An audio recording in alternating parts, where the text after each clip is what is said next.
रंग राते स्वामी करे सरे सजो ज्योति रे रंग राते स्वामी। वाहिगुरु वाहिगुरु।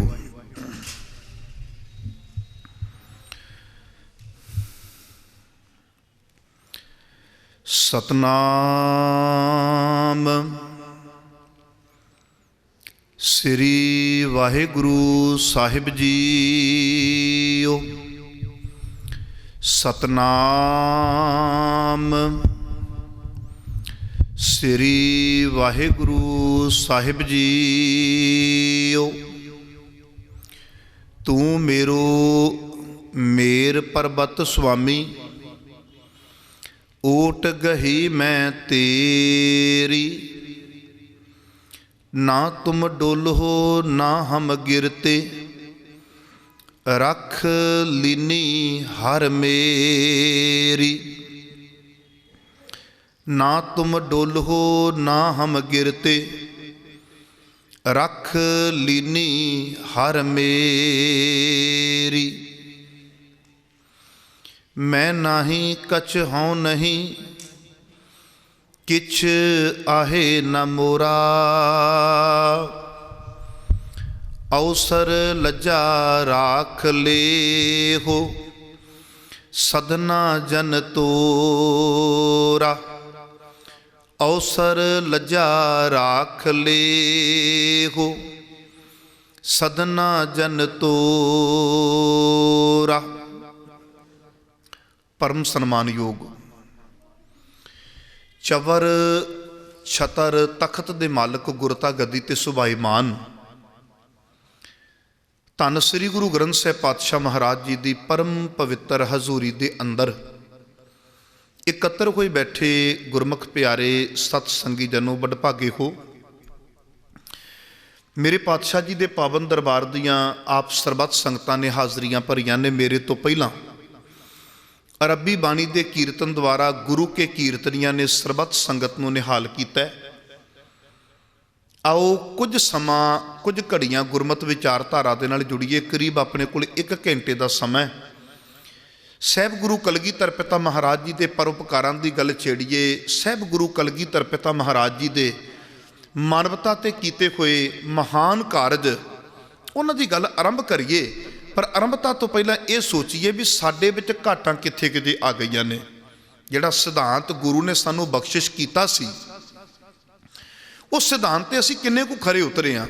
आओ कुछ समा कुछ घड़ियां एकाग्रता की दात प्रदान करिया जे। कोई वीर और भैन किसी की गल्लां दी आवाज़ ना आवे, रज के एकाग्रता की दात करो प्रदान।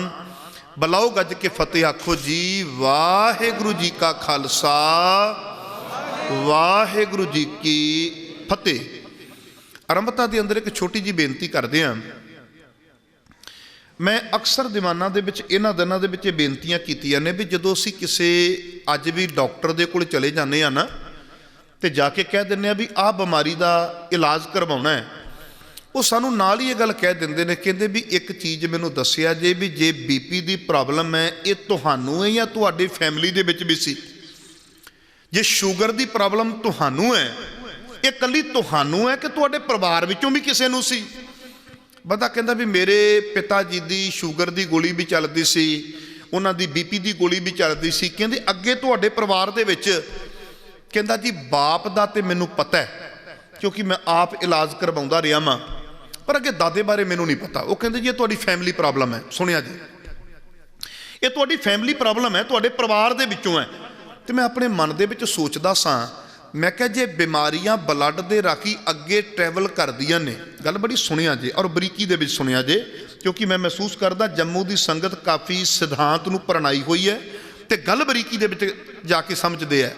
हुण इत्थे एक चीज़ बड़ी समझण वाली है, जे बीमारियां ब्लड दे राखी अगे ट्रैवल करदियां ने तो मेरा मनना यह है तुहाडी अणख, तुहाडी दलेरी, तुहाडी जुरत, तुहाडा स्वाभिमान ये भी ब्लड दे राखी अगे ट्रैवल करदा। आखो सतनाम श्री वाहिगुरु। ये गल मैनूं क्यों कहनी पई, क्योंकि जे मैं साहिबे कमाल गुरु गोबिंद सिंह पातशाह महाराज जी की गल करांगा तो मैं गुरु तेग बहादुर पातशाह महाराज जी का किस्सा भी दुनिया को सुनावांगा भी जे गुरु तेग बहादुर पातशाह महाराज जी के अंदर सहज बड़ा ज़्यादा है, ਸਬਰ ਬੜਾ ਜ਼ਿਆਦਾ ਹੈ।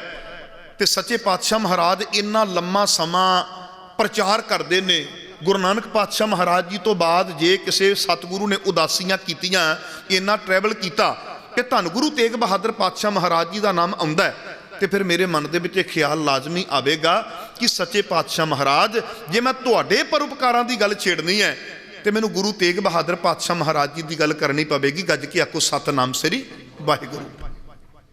ਜੇ ਗੁਰੂ ਤੇਗ ਬਹਾਦਰ ਪਾਤਸ਼ਾਹ ਮਹਾਰਾਜ ਜੀ ਦੀ ਗੱਲ ਕਰਾਂਗਾ ਤੇ ਜਿਸ ਕੁੱਖ ਦੇ ਵਿੱਚੋਂ ਜਨਮ ਲਿਆ, ਮੈਂ ਉਸ ਮਾਂ ਦੀ ਗੱਲ ਵੀ ਛੇੜਾਂਗਾ। ਆਖੋ ਸਤਿਨਾਮ ਸ੍ਰੀ ਵਾਹਿਗੁਰੂ। ਇੱਕ ਮੇਰੀ ਬੇਨਤੀ ਹੈ, ਜੇ ਬੱਚੇ ਦੇ ਸੁਭਾਅ ਦੇ ਵਿੱਚ ਜਾਂ ਬੱਚੇ ਦੀ ਜ਼ਿੰਦਗੀ ਜਿਹੜੀ ਔਗਣਾਂ ਵਾਲੇ ਪਾਸੇ ਵੱਧ ਜਾਵੇ, ਵੈਸੇ ਮੈਂ ਇਸ ਗੱਲ ਨੂੰ ਮਾਨਤਾ ਨਹੀਂ ਦਿੰਦਾ, ਪਰ ਆਮ ਕਰਕੇ ਸਾਡੇ ਕਹਿ ਦਿੰਦੇ ਨੇ, ਮਾਂ ਦੇ ਉਸੇ ਵੇਲੇ ਇਸ਼ਾਰਾ ਕਰ ਦਿੱਤਾ ਜਾਂਦਾ, ਦੁੱਧ ਤੇ ਬੁੱਧ ਦੀ ਗੱਲ ਕਰਦੇ ਨੇ। ਮੈਂ ਹੱਥ ਬੰਨ੍ਹ ਕੇ ਇੱਕ ਬੇਨਤੀ ਕਰਾਂਗਾ, ਮਾਂ ਨੂੰ ਨਿਸ਼ਾਨਾ ਬਣਾਉਣ ਵਾਲਿਓ ਇੱਕ ਚੀਜ਼ ਦਾ ਚੇਤਾ ਰੱਖਿਆ ਜੇ। ਅੱਜ ਆਪ ਜੀ ਫਿਰ ਸੁਣ ਲਵੋ ਬਰੀਕੀ ਦੇ ਨਾਲ। ਮਾਂ ਨੂੰ ਨਿਸ਼ਾਨਾ ਬਣਾਉਣ ਵਾਲਿਓ ਮਾਂ ਦੇ ਸ਼ੁਭ ਗੁਣਾਂ ਦੀ ਗੱਲ ਵੀ ਕਰੋ ਤੇ ਦੱਸੋ ਦੁਨੀਆ ਨੂੰ ਵੀ ਭਾਈ ਨਹੀਂ, ਮਾਂ ਦੇ ਸੰਸਕਾਰ ਵੀ ਦੁੱਧ ਦੇ ਰਾਖੀ, ਖੂਨ ਦੇ ਰਾਖੀ ਅੱਗੇ ਟਰੈਵਲ ਕਰਦੇ ਨੇ, ਬਾਪ ਦੇ ਵੀ ਕਰਦੇ ਨੇ। ਜੇ ਬਿਮਾਰੀਆਂ ਅੱਗੇ ਦੀ ਅੱਗੇ ਵਧੀਆਂ ਤੇ ਇਹ ਸਾਰੀਆਂ ਚੀਜ਼ਾਂ ਦਾ ਵਧਣਾ ਵੀ ਬੜਾ ਸੁਭਾਵਿਕ ਹੋ ਜਾਂਦਾ। ਹੁਣ ਇੱਥੇ ਛੋਟੀ ਜਿਹੀ ਇੱਕ ਉਦਾਹਰਨ ਲੱਗਾ ਮੈਂ ਦੇਣ। ਜਦੋਂ ਅਸੀਂ ਮਾਂ ਦੀ ਗੱਲ ਕਰਾਂਗੇ, ਬੜੀ ਇਕਾਗਰਤਾ ਬਣਾਇਆ ਜੇ, ਮੈਂ ਬੇਨਤੀ ਹੈ, ਕਿਉਂਕਿ ਮਾੜੀ ਜੀ ਵੀ ਉਹ ਭਾਵੇਂ ਸਾਡਾ ਮੀਡੀਆ ਭਰਾਵਾਂ ਵੱਲੋਂ ਹੋਵੇ ਤੇ ਭਾਵੇਂ ਸਾਊਂਡ ਵਾਲੇ ਵੀਰਾਂ ਵੱਲੋਂ ਹੋਵੇ, ਭਾਵੇਂ ਸੰਗਤ ਵੱਲੋਂ ਹੋਵੇ, ਜਿਹੜੀ ਹਿਲਜੁਲ ਹੈ ਨਾ, ਕਿਤੇ ਨਾ ਕਿਤੇ ਮੇਰੀ ਇਕਾਗਰਤਾ ਕਿ ਜਿਹੜੀ ਭੰਗ ਹੋ ਜਾਂਦੀ, ਉਸ ਤੋਂ ਬਾਅਦ ਆਨੰਦ ਆਉਂਦਾ ਨਹੀਂ ਹੈ। ਕਸੂਰ ਮੇਰਾ ਹੋ ਸਕਦਾ ਹੈ, ਮੈਂ ਆਪ ਮੰਨਦਾ ਵਾਂ, ਪਰ ਬੇਨਤੀ ਹੈ ਹਰ ਇੱਕ ਦਾ ਆਪੋ ਆਪਣਾ ਸੁਭਾਅ ਹੁੰਦਾ ਹੈ। ਮੈਨੂੰ ਇੱਕ ਮਾਹੌਲ ਦੇ ਦਿਓ ਤਾਂ ਕਿ 1 ਘੰਟਾ ਮੈਂ ਲਾਵਾਂ। ਮੈਨੂੰ ਐਸਾ ਨਾ ਲੱਗੇ ਵੀ ਮੈਂ ਲਿਫਾਫਾ ਚੁੱਕਣ ਗਿਆ ਸਾਂ ਜੰਮੂ, ਖਿਮਾ ਕਰਿਆ ਜੇ, ਮੈਨੂੰ ਇੰਝ ਲੱਗੇ ਵੀ ਨਹੀਂ ਮੈਂ ਕੁਝ ਦੇ ਕੇ ਆਇਆ ਮੈਂ ਉੱਥੇ, ਜੋ ਮੈਂ ਡਿਲੀਵਰ ਕਰਨਾ ਸੀ ਮੈਂ ਕਰਕੇ ਆਇਆ ਮੈਂ ਉੱਥੇ। ਇਹ ਚੀਜ਼ ਹੋਵੇ, ਬੇਨਤੀ ਹੈ ਮੇਰੀ, ਕਿਉਂਕਿ ਮੈਂ ਵੀ ਗੁਰੂ ਨੂੰ ਜਵਾਬ ਦੇ ਹਾਂ। ਪ੍ਰਚਾਰਕ ਮੈਂ ਬਾਅਦ ਵਿੱਚ, ਸਿੱਖ ਤੇ ਮੈਂ ਪਹਿਲਾਂ ਵਾਂ ਨਾ। ਜੇ ਮੈਂ ਸਿੱਖ ਹਾਂ ਤੇ ਮੈਂ ਵੀ ਉਹਨਾਂ ਜਵਾਬ ਦੇ ਹਾਂ, ਔਰ ਜ਼ਿੰਮੇਵਾਰੀ ਤੁਹਾਡੇ ਤੋਂ ਵੱਧ ਸਾਡੇ ਉੱਪਰ ਹੈ। ਇੱਕ ਪ੍ਰਚਾਰਕ ਦੀ ਜ਼ਿੰਮੇਵਾਰੀ ਉਸ ਤੋਂ ਵੱਧ ਕੇ ਹੋ ਜਾਂਦੀ ਹੈ, ਤੇ ਮੈਂ ਚਾਹੁੰਦਾ ਵੀ ਉਹ ਜ਼ਿੰਮੇਵਾਰੀਆਂ ਵੀ ਨਿਭਾਉਂਦਾ ਰਹਾਂ। ਤੇ ਧੰਨਵਾਦੀ ਹਾਂ ਨਾ ਮੀਡੀਆ ਵਾਲੇ ਵੀਰਾਂ ਦਾ, ਜਿਹੜੇ ਆਪਣੀ ਆਵਾਜ਼ ਨੂੰ ਇਕੱਲੇ ਗੁਰਦੁਆਰਾ ਸਾਹਿਬ ਦੀ ਸੰਗਤ ਨਹੀਂ ਪੂਰੇ ਵਰਲਡ ਦੇ ਵਿੱਚ ਦਿਖਾਉਣਾ ਹੈ। ਇਹਨਾਂ ਸਾਰਿਆਂ ਦਾ ਧੰਨਵਾਦੀ ਹਾਂ। ਹੁਣ ਪੂਰੀ ਇਕਾਗਰਤਾ ਦੀ ਦਾਤ ਪ੍ਰਦਾਨ, ਆਪਾਂ ਵਿਸ਼ੇ ਨੂੰ ਕਰਦੇ ਹਾਂ ਆਰੰਭ। ਮੈਂ ਗੱਲ ਕੀਤੀ ਸੀ ਵੀ ਮਾਂ ਤੇ ਬਾਪ ਦੀ, ਤੇ ਮੈਂ ਆਪਣੇ ਮਨ ਦੇ ਵਿੱਚ ਇੱਕ ਚੀਜ਼ ਸੋਚੀ। ਮੈਂ ਕਿਹਾ ਜਦੋਂ ਗੁਰੂ ਤੇਗ ਬਹਾਦਰ ਪਾਤਸ਼ਾਹ ਮਹਾਰਾਜ ਜੀ ਦਾ ਸੀਸ ਮਾਂ ਗੁਜਰ ਕੌਰ ਨੇ ਆਪਣੀ ਝੋਲੀ ਦੇ ਵਿੱਚ ਪਵਾਇਆ, ਤੇ ਉਸ ਵੇਲੇ ਮਾਂ ਦੇ ਸਾਹਮਣੇ ਬੜੇ ਵੱਡੇ ਚੈਲੰਜ ਨੇ। ਭੈਣੋ ਸੁਣਿਆ ਜੇ, ਮਾਂ ਦੇ ਸਾਹਮਣੇ ਬੜੇ ਵੱਡੇ ਚੈਲੰਜ ਨੇ। ਇੱਕ ਤੇ ਏਡਾ ਵੱਡਾ ਚੈਲੰਜ ਹੈ ਵੀ ਉਸ ਵੇਲੇ ਦੱਸਣ ਵਾਲਿਆਂ ਨੇ ਇਹ ਵੀ ਦੱਸਿਆ ਹੋਵੇਗਾ, ਮਾਂ ਭਾਰਤ ਦੇ ਸਭ ਤੋਂ ਸ਼ਕਤੀਸ਼ਾਲੀ ਸ਼ਾਸਕ ਔਰੰਗਜ਼ੇਬ ਦੇ ਨਾਲ ਸਾਡੀ ਟੱਕਰ ਹੋ ਗਈ ਹੈ, ਔਰ ਸਿੱਧਮ ਸਿੱਧੀ ਹੋ ਗਈ ਹੈ। ਭਾਰਤ ਦਾ ਸਭ ਤੋਂ ਸ਼ਕਤੀਸ਼ਾਲੀ ਸ਼ਾਸਕ ਹੈ ਔਰੰਗਜ਼ੇਬ, ਉਹਦੇ ਨਾਲ ਮਾਂ ਸਾਡੀ ਟੱਕਰ ਹੋ ਗਈ ਹੈ, ਤੇ ਹੋ ਵੀ ਬੜੀ ਜ਼ਬਰਦਸਤ ਗਈ ਹੈ। ਹੋ ਸਕਦਾ ਕਿਸੇ ਨੇ ਇਹ ਵੀ ਸੁਝਾਅ ਦਿੱਤਾ ਹੋਵੇ, ਮਾਂ ਆਪਾਂ ਮੁਕਾਬਲਾ ਨਹੀਂ ਕਰ ਸਕਦੇ, ਆਪਾਂ ਆਨੰਦਪੁਰ ਛੱਡ ਕੇ ਚਲੇ ਜਾਈਏ। ਹੋ ਸਕਦਾ ਕਿਸੇ ਨੇ ਇਹ ਵੀ ਸੁਝਾਅ ਦਿੱਤਾ ਹੋਵੇ, ਮਾਂ ਆਪਾਂ ਹਕੂਮਤ ਦੇ ਨਾਲ ਸਮਝੌਤਾ ਕਰ ਲਈਏ। ਹੋ ਸਕਦਾ ਕਿਸੇ ਨੇ ਇਹ ਵੀ ਵਿਚਾਰ ਦਿੱਤੇ ਹੋਣ, ਮਾਂ ਆਪਾਂ ਲੁਕ ਛਿਪ ਕੇ ਦਿਨ ਕੱਟ ਲਈਏ। ਪਰ ਉਹ ਮਾਂ ਦਾ ਅੰਦਰ ਕੈਸਾ ਹੋਵੇਗਾ? ਮਾਂ ਕਹਿੰਦੀ ਨਾ ਤੇ ਲੁਕ ਛਿਪ ਕੇ ਦਿਨ ਕੱਟਣੇ ਨੇ, ਨਾ ਸਮਝੌਤੇ ਕਰਨੇ ਨੇ, ਨਾ ਡਰ ਕੇ ਆਨੰਦਪੁਰ ਛੱਡਣਾ ਹੈ। ਮਾਂ ਕਹਿੰਦੀ ਹੈ ਜੇ ਦੂਜੇ ਪਾਸੇ ਸਭ ਤੋਂ ਸ਼ਕਤੀਸ਼ਾਲੀ ਸ਼ਾਸਕ ਹੈ ਤੇ ਮੈਂ ਆਪਣੇ ਪੁੱਤਰ ਦੀ ਤਿਆਰੀ ਵੀ ਉਸ ਪੱਧਰ ਦੀ ਕਰ ਦਿਆਂਗੀ ਵੀ ਇੱਕ ਦਿਨ ਸ਼ਕਤੀਸ਼ਾਲੀ ਸ਼ਾਸਕ ਦੇ ਨਾਲ ਵੀ ਟੱਕਰ ਲੈਣ ਜੋਗਾ ਹੋ ਜਾਵੇ। ਆ ਹੈ ਮਾਂ ਗੁਜਰੀ। ਮੈਂ ਸਿਰਫ ਤੁਹਾਨੂੰ ਇਹ ਬੇਨਤੀ ਕਰਦਾ ਮੈਂ, ਅੱਜ ਸਾਡੇ ਹਾਲਾਤ ਕੈਸੇ ਬਣ ਗਏ ਨੇ? ਅਸੀਂ ਗੱਲਾਂ ਮਾਂ ਗੁਜਰੀ ਦੀਆਂ ਕਰਦੇ ਹਾਂ, ਅਸੀਂ ਗੱਲਾਂ ਸਾਹਿਬਜ਼ਾਦਿਆਂ ਦੀਆਂ ਕਰਦੇ ਹਾਂ, ਗੱਲਾਂ ਗੁਰੂ ਗੋਬਿੰਦ ਸਿੰਘ ਪਾਤਸ਼ਾਹ ਮਹਾਰਾਜ ਜੀ ਦੀਆਂ ਕਰਦੇ ਹਾਂ। ਹੋਇਆ ਕੀ? ਆ ਦੇਖੋ ਜੀ, ਧੀ ਵਿਆਹੀ ਸੀ, ਆ ਦਾਜ ਦਾ ਰੌਲਾ ਪੈ ਗਿਆ, ਤੇਲ ਪਾ ਕੇ ਸੜ ਗਈ, ਆ ਕੰਮ ਹੋ ਗਿਆ ਜੀ, ਉਹਨੇ ਗਲ ਦੇ ਵਿੱਚ ਰੱਸਾ ਪਾ ਕੇ ਪਾਹਾ ਲੈ ਲਿਆ। ਆ ਜੀ ਕਰਜ਼ਾ ਥੋੜਾ ਜਿਹਾ ਚੜ ਗਿਆ ਸੀ, ਬਾਪ ਨੇ ਗਲ ਦੇ ਵਿੱਚ ਰੱਸਾ ਪਾ ਕੇ ਆਪਣੀ ਜ਼ਿੰਦਗੀ ਸਮਾਪਤ ਕਰ ਲਈ। ਆ ਕੀ ਹੋ ਗਿਆ? ਆ ਜਵਾਨ ਬੱਚੇ ਨੂੰ ਕੀ ਹੋ ਗਿਆ? ਇਹਨੇ ਸੁਸਾਈਡ ਕਿਉਂ ਕਰ ਲਈ ਜੀ? ਨੰਬਰ 4 ਘੱਟ ਆ ਗਏ ਸੀ, ਉਹਦੇ ਕਰਕੇ ਬੱਚਾ ਸੁਸਾਈਡ ਕਰ ਗਿਆ। ਨਹੀਂ, ਇਹਦੇ ਵਿੱਚ ਕਮਜ਼ੋਰੀ ਕਿਤੇ ਨਾ ਕਿਤੇ ਮਾਪਿਆਂ ਦੀ ਵੀ ਗਿਣੀ ਜਾਏਗੀ ਵੀ ਤੁਸੀਂ ਬੱਚੇ ਉਸ ਕਿਸਮ ਦੇ ਤਿਆਰ ਹੀ ਨਹੀਂ ਕੀਤੇ। ਦੁਨੀਆ ਨੂੰ ਦੱਸੋ।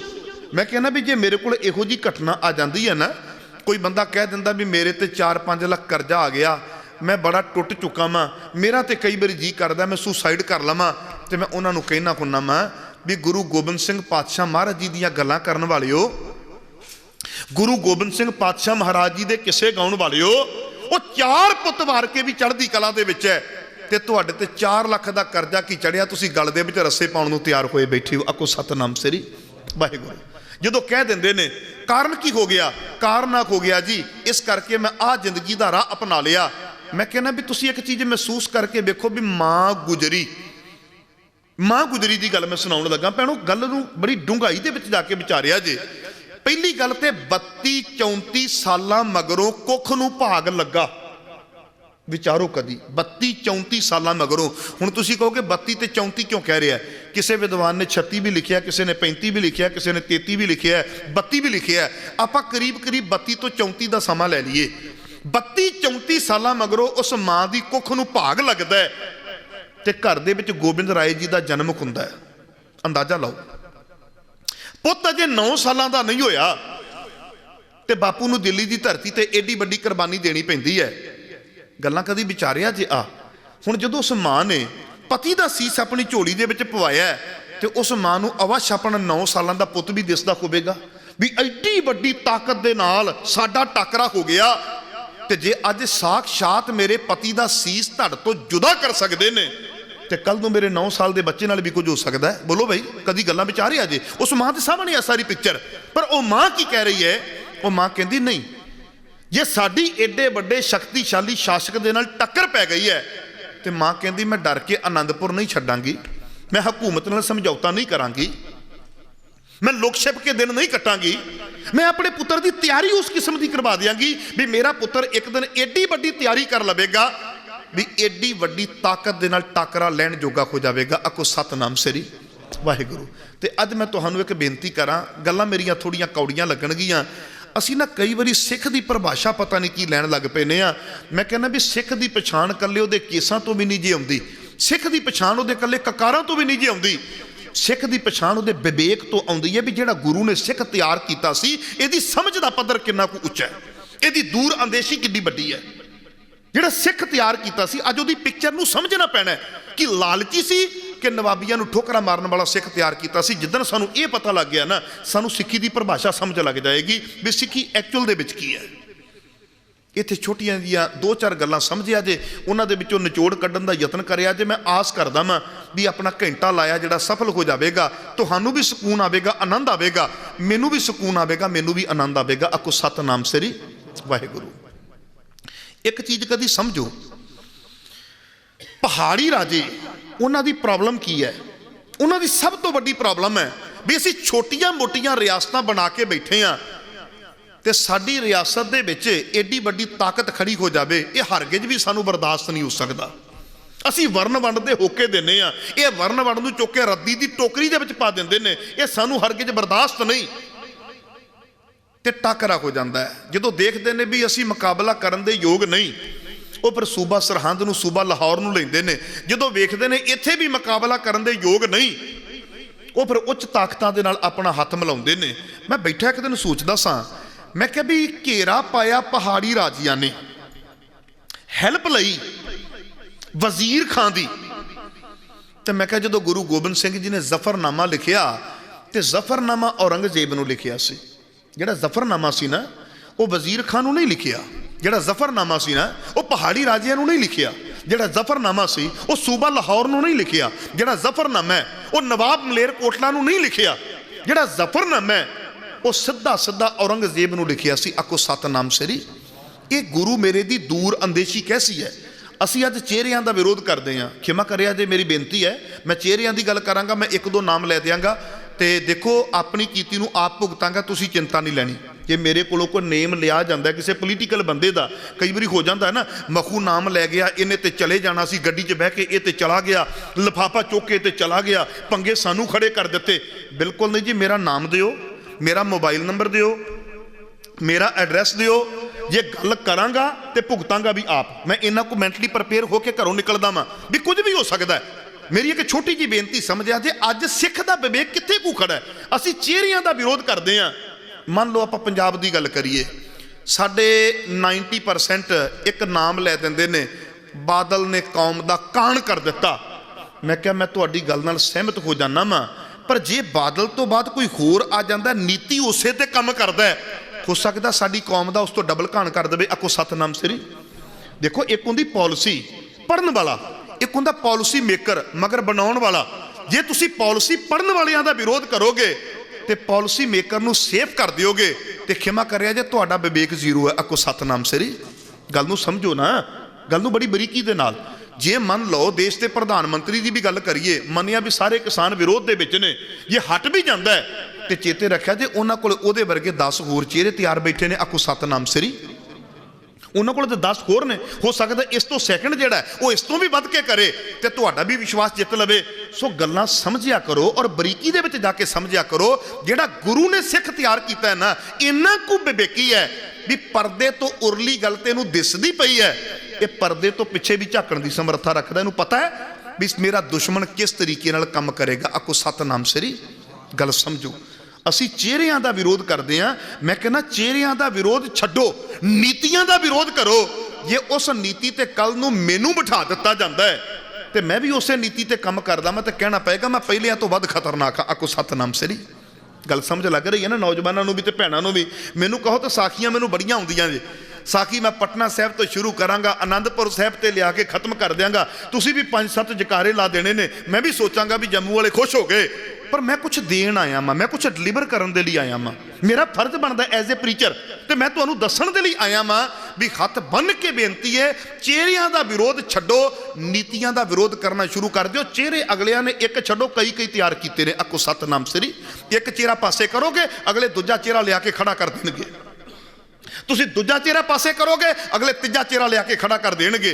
ते जिद्दन चेहरिਆਂ ਦਾ विरोध छड्ड के तुसी नीतियां ਦਾ विरोध करना शुरू कर दिता, तो मैं गुरु की गोदी में कहना मैं जे उस नीति ते कल नूं मेरा बाप भी आ जाता है तो मैं अपने बाप का भी विरोध करांगा। आखो सतनाम सरी। वाहिगुरू। आ साडी सोच होनी चाहिए है। गुरु ने सिख बड़ा दूर अंदेशी बनाया सी। किहो जिहा सिख बनाया सी, अज समझण वाली गल है। हुण जफरनामा मैं बैठा बैठा एक दिन सोची जावां, मैं क्या भी वजीर खान नूं नहीं लिखिया जफरनामा, सूबा सरहंद नूं नहीं लिखिया, सूबा लाहौर नूं नहीं लिखिया, पहाड़ी राजिया नूं नहीं लिखिया, जफरनामा सदा औरंगजेब नूं क्यों लिखिया? क्योंकि मेरे गुरु कहंदे ये ते प्यादे ने, प्यादे। आखो सतनाम सरी। छोटियां छोटियां रियासतां ने, ये ते अपनियां रियासतां बचाउण वास्ते हकूमत की जुत्ती दे हेठों लंघदे पए ने। गल समझो, ये अपनियां रियासतां बचाउण वास्ते हकूमत की जुत्ती दे हेठों लंघदे पए ने। पातशाह कहण लगे इन्हां दा विरोध की करांगा? वड्डी ताकत नूं मैं पुछना मैं भी भाई मगर सारा तेरा हाथ है, तेरे रहमो करम दे उपर ये लोग अगे काम करते पे ने। आखो सतनाम सरी। मेरे गुरु ने हथ पाया जड़ नूं। किनू पाया? किनू पाया हथ? हुण तुसी देखना भी जड़ नूं हथ पाउणा कि पत्ते तोड़ने। आखो सतनाम सरी।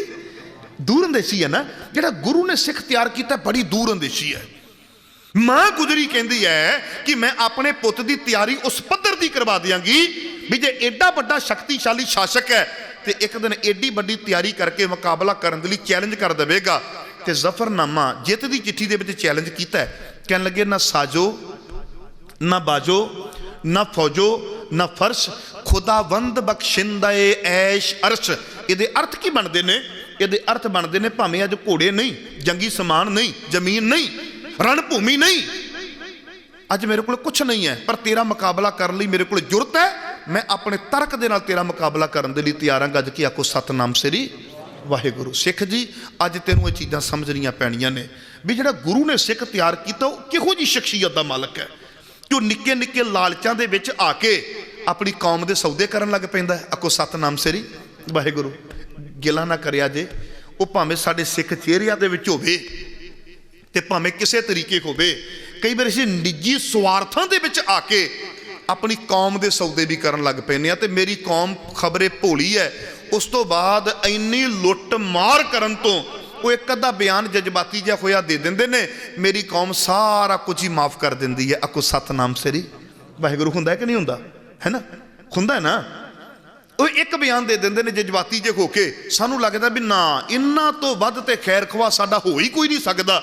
मैं कहना होना ना इंज ना करया करो, गल्लां समझिया करो, विवेक की तकड़ी ते तोलिया करो भी कौन सही है ते कौन गलत है। जिहड़ा गुरु ने सिख तैयार किया वो विवेकी भी बड़ा ज़्यादा है। जिहड़ा गुरु ने सिख तैयार किया वो कहता नहीं मैनू अहुदे नहीं चाहिए, मैनू बादशाहियां नहीं चाहिए। असल दे विच बादशाही का संबंध तख्तां नाल नहीं हुंदा, बादशाही का संबंध तुहाडी जिंदगी जीउण दे ढंग दे नाल हुंदा। आखो सतनाम सरी। ਵਾਹਿਗੁਰੂ। ਮੈਨੂੰ ਕਈ ਐਸੇ ਮਿਲੇ ਨੇ ਜਿਹੜੇ ਦਾਅਵਾ ਕਰਦੇ ਨੇ ਅਸੀਂ ਭਾਜੀ ਇੰਨੇ ਕਰੋੜਾਂ ਦੇ ਮਾਲਕ ਆ ਤੇ ਔਕਾਤ 10 ਰੁਪਏ ਖਰਚਣ ਦੀ ਨਹੀਂ ਹੁੰਦੀ। ਬੋਲੋ ਬਈ, ਮਿਲਣਗੇ ਨਾ ਤੁਹਾਨੂੰ? ਔਕਾਤ 10 ਰੁਪਏ ਖਰਚਣ ਦੀ ਨਹੀਂ ਹੁੰਦੀ। ਮੈਂ ਕਿਹਾ ਨਹੀਂ ਜੀ, ਚੌਂਕੀਦਾਰ ਹੀ ਕਰਦੇ ਪਏ ਹੋ, ਤੁਸੀਂ ਮਾਲਕ ਨਹੀਂ ਹੋ ਸਕਦੇ। ਆਖੋ ਸਤਨਾਮ ਸ੍ਰੀ ਵਾਹਿਗੁਰੂ। ਤੁਹਾਡਾ ਕੰਮ ਮਧੂ ਮੱਖੀਆਂ ਵਾਲਾ ਹੈ। ਕਹਿੰਦੇ ਕਿਵੇਂ? ਮੈਂ ਕਿਹਾ ਉਹ ਵਿਚਾਰੀ ਜੋੜਦੀ ਰਹਿ ਜਾਂਦੀ ਹੈ, ਸ਼ਾਇਦ ਕੋਈ ਹੋਰ ਲੈ ਜਾਂਦਾ ਹੈ। ਮੈਂ ਕਿਹਾ ਤੇਰਾ ਕੰਮ ਵੀ ਇੰਝ ਹੀ ਹੋਣਾ, ਤੂੰ ਸਾਂਭ ਸਕਦਾ ਹੈ, ਰਾਖੀ ਕਰ ਸਕਦਾ ਹੈ, ਵਰਤਣਗੇ ਤੇਰੀਆਂ ਅਗਲੀਆਂ ਪੀੜ੍ਹੀਆਂ। ਆਖੋ ਸਤਨਾਮ ਸ੍ਰੀ ਵਾਹਿਗੁਰੂ। ਹੁਣ ਗੱਲ ਇੱਥੇ ਸਮਝਿਆ ਜੇ, ਗੁਰੂ ਨੇ ਜਿਹੜਾ ਸਿੱਖ ਤਿਆਰ ਕੀਤਾ ਹੈ ਉਹ ਕਿਹੋ ਜਿਹਾ ਹੈ, ਉਹਦੀ ਸ਼ਖਸੀਅਤ ਕਿਹੋ ਜਿਹੀ ਹੈ, ਉਹਦਾ ਸੋਚ ਦਾ ਪੱਧਰ ਕਿਹੋ ਜਿਹਾ ਹੈ, ਉਹ ਕਿੱਥੇ ਤੱਕ ਜਾ ਕੇ ਸੋਚਦਾ ਹੈ। ਮੇਰਾ ਤੇ ਮੰਨਣਾ ਇਹ ਹੈ ਵੀ ਸਿੱਖ ਗੱਲ ਕਰਕੇ ਜਾਵੇ ਤੇ ਉਸ ਤੋਂ ਬਾਅਦ 2 ਦਿਨ ਉਹਦੀ ਗੱਲ ਤੇ ਵਿਚਾਰ ਹੁੰਦੀ ਰਹੇ, ਲੋਕ ਕਹਿਣ ਵਾਕਿਆ ਵੀ ਸਰਦਾਰ ਸਾਹਿਬ ਨੇ ਗੱਲ ਕਹੀ ਸੀ। ਉਹਦਾ ਵਿਵੇਕ ਹੋਵੇ, ਉਹਦੇ ਅੰਦਰ ਸਹਿਜ ਹੋਵੇ, ਉਹ ਤਰਕ ਹੋਵੇ, ਉਹ ਲਾਲਚੀ ਨਾ ਹੋਵੇ। ਚਲੋ ਆਪਾਂ ਇੱਕ ਉਦਾਹਰਨ ਲੈਂਦੇ ਹਾਂ। ਆਪਾਂ ਹੁਣ ਇੱਕ ਗੱਲ ਕੀਤੀ ਸੀ ਵੀ ਕੁਝ ਲੋਕ ਨਿੱਜੀ ਸਵਾਰਥਾਂ ਦੇ ਪਿੱਛੇ, ਅਹੁਦਿਆਂ ਦੇ ਪਿੱਛੇ ਆਪਣੀ ਕੌਮ ਦੇ ਸੌਦੇ ਕਰਦੇ ਨੇ। ਪਰ ਮੈਂ ਕਹਿੰਦਾ ਹੁੰਦਾ ਨਹੀਂ, ਸਿੱਖ ਤੇ ਉਹ ਹੈ ਜਿਹੜਾ ਨਿੱਕੇ ਨਿੱਕੇ ਲਾਲਚਾਂ ਪਿੱਛੇ ਸੌਦੇ ਨਹੀਂ ਕਰਦਾ। ਮੈਂ ਤੇ ਸੁਣਿਆ ਵੀ ਇਹ ਤੇ ਨਵਾਬੀਆਂ ਨੂੰ ਵੀ ਠੋਕਰ ਮਾਰਦਾ। ਬੋਲੋ ਬਈ, ਆਖੋ ਸਤਨਾਮ ਸ੍ਰੀ। ਆਪਾਂ ਤੇ ਹੁਣ ਇਹ ਪੜ੍ਹਿਆ ਵੀ ਇਹ ਤਖਤਾਂ ਨੂੰ ਵੀ ਠੋਕਰ ਮਾਰ ਦਿੰਦੇ ਨੇ। ਦਿੱਲੀ ਦੀ ਘਟਨਾ ਸਾਡੇ ਸਾਹਮਣੇ ਆ, ਬਾਬਾ ਬਘੇਲ ਸਿੰਘ ਹੋਰਾਂ ਦੀ ਸਾਡੇ ਸਾਹਮਣੇ ਘਟਨਾਵਾਂ ਨੇ, ਸਰਦਾਰ ਕਪੂਰ ਸਿੰਘ ਹੋਰਾਂ ਦੀਆਂ। ਤੇ ਮੈਂ ਤੁਹਾਨੂੰ ਇੱਕ ਛੋਟੀ ਜਿਹੀ ਉਦਾਹਰਨ ਦੇ ਕੇ ਫਿਰ ਆਪਣੇ ਉਸੇ ਵਿਸ਼ੇ ਵੱਲ ਪਰਤਾਂਗਾ ਜਿੱਥੋਂ ਮੈਂ ਆਰੰਭ ਕੀਤਾ ਸੀ ਵੀ ਸਿੱਖ ਦੀ ਪਰਿਭਾਸ਼ਾ ਕੀ ਹੈ। ਮੈਂ ਘਟਨਾ ਬੜੀ ਪਿਆਰੀ ਪੜ੍ਹੀ। ਕਹਿੰਦੇ ਜਦੋਂ ਸਿੱਖਾਂ ਨੇ ਘੋੜਿਆਂ ਦੀਆਂ ਕਾਠੀਆਂ ਤੇ ਸੀ ਨਾ, ਤੇ ਉਸ ਵੇਲੇ ਦੀ ਹਕੂਮਤ ਦੇ ਨੱਕ ਦੇ ਵਿੱਚ ਦਮ ਕੀਤਾ, ਇੰਨਾ ਕੁ ਨੱਕ ਦੇ ਵਿੱਚ ਦਮ ਕਰ ਦਿੱਤਾ ਵੀ ਉਸ ਵੇਲੇ ਦਾ ਜਿਹੜਾ ਹਾਕਮ ਸੀ ਨਾ, ਉਹ ਕਹਿੰਦਾ ਵੀ ਆਪਾਂ ਇੰਜ ਕਰੀਏ, ਆਪਾਂ ਨਾ ਸਿੱਖਾਂ ਦੇ ਨਾਲ ਸਮਝੌਤਾ ਕਰ ਲਈਏ ਵੀ ਅਸੀਂ ਤੁਹਾਡਾ ਮੁਕਾਬਲਾ ਨਹੀਂ ਕਰਨਾ ਚਾਹੁੰਦੇ, ਸਾਡਾ ਵੀ ਨੁਕਸਾਨ ਹੁੰਦਾ ਹੈ, ਸਰਕਾਰੀ ਖਜ਼ਾਨੇ ਤੇ ਬੋਝ ਪੈਂਦਾ ਹੈ, ਅਸੀਂ ਤੁਹਾਨੂੰ ਇੱਕ ਇਲਾਕਾ ਦੇ ਦਿੰਦੇ ਹਾਂ, ਉਹਦੇ ਵਿੱਚ ਤੁਸੀਂ ਸਕੂਨ ਨਾਲ ਆਪਣਾ ਸਮਾਂ ਗੁਜ਼ਾਰੋ, ਅਸੀਂ ਤੁਹਾਨੂੰ ਨਵਾਬੀ ਦੇ ਦਿੰਦੇ ਹਾਂ, ਨਵਾਬੀ ਦੀ ਖਿਲਤ ਦੇ ਦਿੰਦੇ ਹਾਂ। ਤੇ ਉਹ ਭੇਜਿਆ ਗਿਆ ਸੀ ਸ਼ਬੇਗ ਸਿੰਘ ਨੂੰ। ਸ਼ਬੇਗ ਸਿੰਘ ਨੂੰ ਇਸੇ ਕਰਕੇ ਮਿਲਵਰਤਨੀ ਆਖਿਆ ਜਾਂਦਾ ਹੁੰਦਾ ਸੀ ਵੀ ਇਹ ਸਰਕਾਰ ਦਾ ਵੀ ਕੰਮ ਕਰਦਾ ਸੀ, ਪਰ ਚੇਤੇ ਰੱਖਿਆ ਜੇ ਸਰਕਾਰ ਦਾ ਕੰਮ ਕਰਦਾ ਹੋਇਆ ਆਪਣੀ ਕੌਮ ਦਾ ਕਦੀ ਨੁਕਸਾਨ ਨਹੀਂ ਸੀ ਕਰਦਾ। ਆਖੋ ਸਤਨਾਮ ਸ੍ਰੀ। ਹਾਂ, ਬੇਨਤੀ ਜੇ ਮੇਰੀ ਇੱਕ ਵਿਸ਼ਾ ਹੋਰ ਮੈਂ ਨਾਲ ਹੀ ਕਲੀਅਰ ਕਰਦੇ ਹਾਂ ਇਸ ਗੱਲ ਦੇ। ਸਾਨੂੰ ਵੀ ਕਈ ਪੁੱਛਦੇ ਨੇ ਭਾਈ ਸਾਹਿਬ ਜੀ ਆਹ ਵੀ ਪਾਰਟੀ ਮਾੜੀ ਤੇ ਆਹ ਵੀ ਪਾਰਟੀ ਮਾੜੀ, ਤੇ ਦੱਸੋ ਫਿਰ ਇਲੈਕਸ਼ਨ ਵੇਲੇ ਕਰੀਏ ਕੀ ਜੀ? ਸਾਡੇ ਕੋਲ ਸੈਕੰਡ ਆਪਸ਼ਨ ਕੋਈ ਨਹੀਂ ਹੁੰਦੀ, ਆਹ 2-3 ਨੇ, ਸਾਨੂੰ ਪਤਾ ਹੈ ਵੀ ਇਹਨਾਂ ਨੇ ਆਹ ਕੁਛ ਕੀਤਾ ਤੇ ਸਾਡਾ ਤੇ ਨੁਕਸਾਨ ਹੋ ਜਾਵੇਗਾ, ਤੁਸੀਂ ਦੱਸੋ ਕੀ ਕਰੀਏ? ਮੈਂ ਇੱਕ ਬੇਨਤੀ ਅਕਸਰ ਕਰਦਾ ਹੁੰਦਾ ਨੌਜਵਾਨੋ, ਅੱਜ ਵੀ ਤੁਹਾਡੇ ਨਾਲ ਮੈਂ ਬੇਨਤੀ ਕਰਾਂਗਾ ਔਰ ਗੱਲ ਨੂੰ ਸਮਝਿਆ ਜੇ ਬਰੀਕੀ ਵਿੱਚ ਜਾ ਕੇ। ਗੱਲ ਇਹ ਨਹੀਂ ਹੈ ਵੀ ਤੁਸੀਂ ਕਿਸ ਪਾਰਟੀ ਵਿੱਚ ਕੰਮ ਕਰਦੇ ਹੋ, ਗੱਲ ਇਹ ਹੈ ਵੀ ਤੁਹਾਡੀ ਸੋਚ ਕਿੱਥੇ ਕੰਮ ਕਰਦੀ ਪਈ ਹੈ। ਆਪਾਂ ਇੱਕ ਛੋਟੀ ਜਿਹੀ ਉਦਾਹਰਨ ਲੈ ਲਈਏ। ਗੰਗੂ ਕੌਣ ਹੈ? ਕਾਹਨ ਸਿੰਘ ਨਾਭਾ ਦੀ ਮੰਨੀਏ, ਉਹ ਕਹਿੰਦੇ ਗੁਰੂ ਘਰ ਦਾ ਕਰਮਚਾਰੀ। ਪ੍ਰੋਫੈਸਰ ਸਾਹਿਬ ਸਿੰਘ ਦੀ ਮੰਨੀਏ, ਉਹ ਕਹਿੰਦੇ ਗੁਰੂ ਘਰ ਦਾ ਰਸੋਈਆ। ਤੇ ਕੁਝ ਲੋਕਾਂ ਦੀ ਮੰਨੀਏ, ਉਹ ਕਹਿੰਦੇ ਐਸਾ ਹੋ ਹੀ ਨਹੀਂ ਸਕਦਾ। ਪਰ ਖੈਰ ਆਪਾਂ ਇੰਜ ਕਹਿ ਲਈਏ ਵੀ ਇੱਕ ਕਰਮਚਾਰੀ ਸੀ ਗੁਰੂ ਘਰ ਦਾ, ਗੁਰੂ ਘਰ ਦਾ ਕਰਮਚਾਰੀ ਸੀ, ਸਿੱਧੇ ਸ਼ਬਦਾਂ ਵਿੱਚ ਕਹਿ ਲਈਏ ਕਰਮਚਾਰੀ ਸੀ। ਇੰਜ ਕਹਿ ਲਈਏ ਵੀ ਤਨਖਾਹ ਗੁਰੂ ਘਰ ਦੇ ਵਿੱਚੋਂ ਲੈਂਦਾ।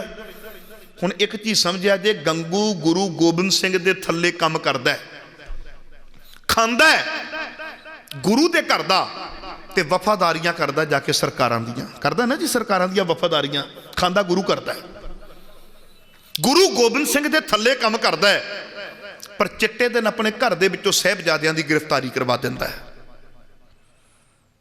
ਤੇ ਦੂਜੇ ਪਾਸੇ ਬਾਬਾ ਮੋਤੀ ਰਾਮ, ਇਹ ਵਜ਼ੀਰ ਖਾਨ ਦੇ ਥੱਲੇ ਕੰਮ ਕਰਦਾ ਹੈ, ਜਿਹਨੇ ਸਾਹਿਬਜ਼ਾਦਿਆਂ ਨੂੰ ਸਰਹੰਦ ਦੀ ਧਰਤੀ ਤੇ ਸ਼ਹੀਦ ਕਰਵਾਇਆ।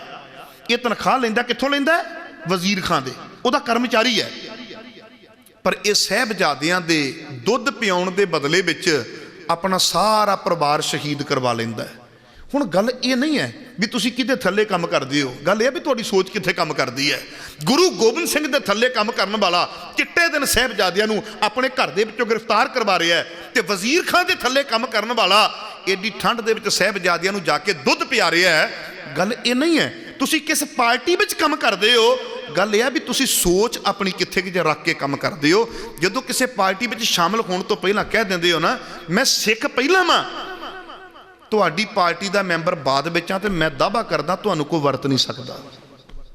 ਜਦੋਂ ਪਹਿਲਾਂ ਹੀ ਆਪਣਾ ਸੌਦਾ ਕਰ ਦਿੰਦੇ ਹੋ ਨਾ, ਤੇ ਫਿਰ ਤੁਹਾਨੂੰ ਕੋਈ ਤਾਕਤ ਬਚਾ ਨਹੀਂ ਸਕਦੀ। ਤੁਸੀਂ ਸੌਦੇਬਾਜ਼ੀਆਂ ਵੀ ਕਰੋਗੇ ਨਿੱਕੇ ਨਿੱਕੇ ਅਹੁਦਿਆਂ ਪਿੱਛੇ। ਪਰ ਸਾਡੀ ਤੇ ਹਿਸਟਰੀ ਤਖਤਾਂ ਨੂੰ ਠੋਕਰ ਮਾਰਨ ਵਾਲੀ ਹੈ, ਨਵਾਬੀਆਂ ਨੂੰ ਠੋਕਰ ਮਾਰਨ ਵਾਲੀ ਹੈ। ਕਿਵੇਂ? ਆਪਾਂ ਇੱਕ ਉਦਾਹਰਨ ਲੈਂਦੇ ਹਾਂ। ਸ਼ਬੇਗ ਸਿੰਘ ਨੂੰ ਭੇਜਿਆ ਗਿਆ ਸਮੇਂ ਦੀ ਹਕੂਮਤ ਨੇ, ਕਹਿੰਦੇ ਵੀ ਸਿੱਖਾਂ ਨੂੰ ਕਹੋ ਵੀ ਰੋਜ਼ ਲੜਨ ਮਰਨ ਸਾਥੋਂ ਨਹੀਂ ਹੁੰਦਾ ਤੁਹਾਡੇ ਨਾਲ, ਤੁਸੀਂ ਤੇ ਘੋੜਿਆਂ ਦੀਆਂ ਕਾਠੀਆਂ ਤੇ ਰਹਿੰਦੇ ਹੋ, ਨਾ ਤੁਹਾਨੂੰ ਕੋਈ ਜੰਮੇ ਦਾ ਨਾ ਤੁਹਾਨੂੰ ਕੋਈ ਮਰੇ ਦਾ, ਇਹਨਾਂ ਦੋਵਾਂ ਚੀਜ਼ਾਂ ਤੋਂ ਨਿਆਰੇ ਜੇ ਹੋ ਗਏ ਹੋ, ਨਾ ਤੁਹਾਨੂੰ ਕੋਈ ਜੋੜਨ ਦਾ ਨਾ ਕੋਈ ਘਰ ਘਾਟ ਬਣਾਉਣ ਦਾ। ਸਾਡੀ ਇੱਕ ਬੇਨਤੀ ਹੈ ਵੀ ਤੁਸੀਂ ਇੱਕ ਵੱਖਰਾ ਇਲਾਕਾ ਲੈ ਲਵੋ, ਉਹਦੇ ਵਿੱਚ ਆਪਣਾ ਤੁਸੀਂ ਸੋਹਣੀ ਰਿਹਾਇਸ਼ ਰੱਖੋ, ਨਵਾਬੀ ਦੀ ਖਿਲਤ ਤੁਹਾਨੂੰ ਦੇ ਦਿੰਦੇ ਆ, ਪੋਸ਼ਾਕ ਦੇ ਦਿੰਦੇ ਆ, ਸੁੱਕੇ ਮੇਵੇ ਭੇਜ ਦਿੰਦੇ ਆ, ਕਿਰਪਾਨ ਭੇਜ ਦਿੰਦੇ ਆ, ਤੁਸੀਂ ਸਵੀਕਾਰ ਕਰੋ। ਹਕੂਮਤ ਤੁਹਾਡੇ ਨਾਲ ਸਮਝੌਤਾ ਕਰਦੀ ਹੈ, ਅਸੀਂ ਤੁਹਾਡਾ ਨੁਕਸਾਨ ਨਹੀਂ ਕਰਾਂਗੇ, ਤੁਸੀਂ ਸਾਡਾ ਨੁਕਸਾਨ ਨਾ ਕਰੋ, ਤੁਸੀਂ ਆਪਣੇ ਸਿਧਾਂਤ ਦਾ ਪ੍ਰਚਾਰ ਕਰੋ, ਜੋ ਮਰਜ਼ੀ ਕਰੋ।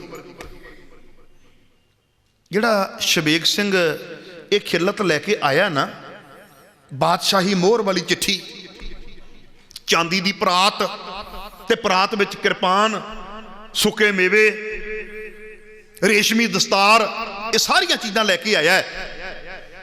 ਤੇ ਜਦੋਂ ਪੜ੍ਹਿਆ ਨਾ, ਇੰਨਾ ਦੱਸਣ ਦੀ ਦੇਰ ਸੀ, ਕਹਿੰਦਾ ਮੈਂ ਸਰਕਾਰ ਦਾ ਇੱਕ ਨਿਯੋਤਾ ਲੈ ਕੇ ਆਇਆ ਵਾਂ, ਮੈਂ ਸਰਕਾਰ ਦਾ ਇੱਕ ਨਿਯੋਤਾ ਲੈ ਕੇ ਆਇਆ ਵਾਂ, ਔਰ ਮੈਂ ਆਸ ਕਰਦਾ ਵਾਂ ਤੁਸੀਂ ਪ੍ਰਮਾਣ ਕਰੋਗੇ। ਕਹਿੰਦੇ ਨਾਲ ਹੀ ਸਿੰਘਾਂ ਨੇ ਫੜ ਕੇ ਤੇ ਬੰਨ ਲਿਆ ਸੀ।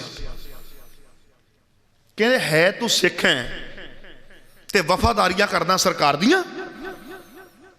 ਹੱਥ ਜੋੜ ਕੇ ਕਹਿੰਦਾ ਜੀ ਮੈਨੂੰ ਉਹ ਚੀਜ਼ ਦੱਸੀ ਜਾਵੇ ਜਿਹਦੇ ਵਿੱਚ ਮੈਂ ਸਰਕਾਰ ਦੀ ਨੌਕਰੀ ਕਰਦੇ ਹੋਏ ਤੁਹਾਡਾ ਕੋਈ ਨੁਕਸਾਨ ਕੀਤਾ ਹੋਵੇ, ਮੈਨੂੰ ਉਹ ਚੀਜ਼ ਦੱਸੀ ਜਾਵੇ ਵੀ ਮੈਂ ਸਰਕਾਰ ਦੀ ਵਫਾਦਾਰੀ ਕਰਦਾ ਹੋਇਆ ਆਪਣੀ ਕੌਮ ਦੇ ਹੱਕ ਦੇ ਵਿੱਚ ਨਾ ਭੁਗਤੀਆਂ ਹੋਵਾਂ, ਫਿਰ ਵੀ ਜੇ ਕੌਮ ਮੈਨੂੰ ਕੋਈ ਸਜ਼ਾ ਲਾਉਂਦੀ ਹੈ ਤੇ ਮੈਂ ਖਿੜੇ ਮੱਥੇ ਹੱਥ ਜੋੜ ਕੇ ਪ੍ਰਮਾਣ ਕਰਦਾ ਮੈਂ ਤੁਸੀਂ ਮੈਨੂੰ ਸਜ਼ਾ ਲਾਓ, ਮੈਂ ਭੁਗਤਣ ਨੂੰ ਤਿਆਰ ਹਾਂ।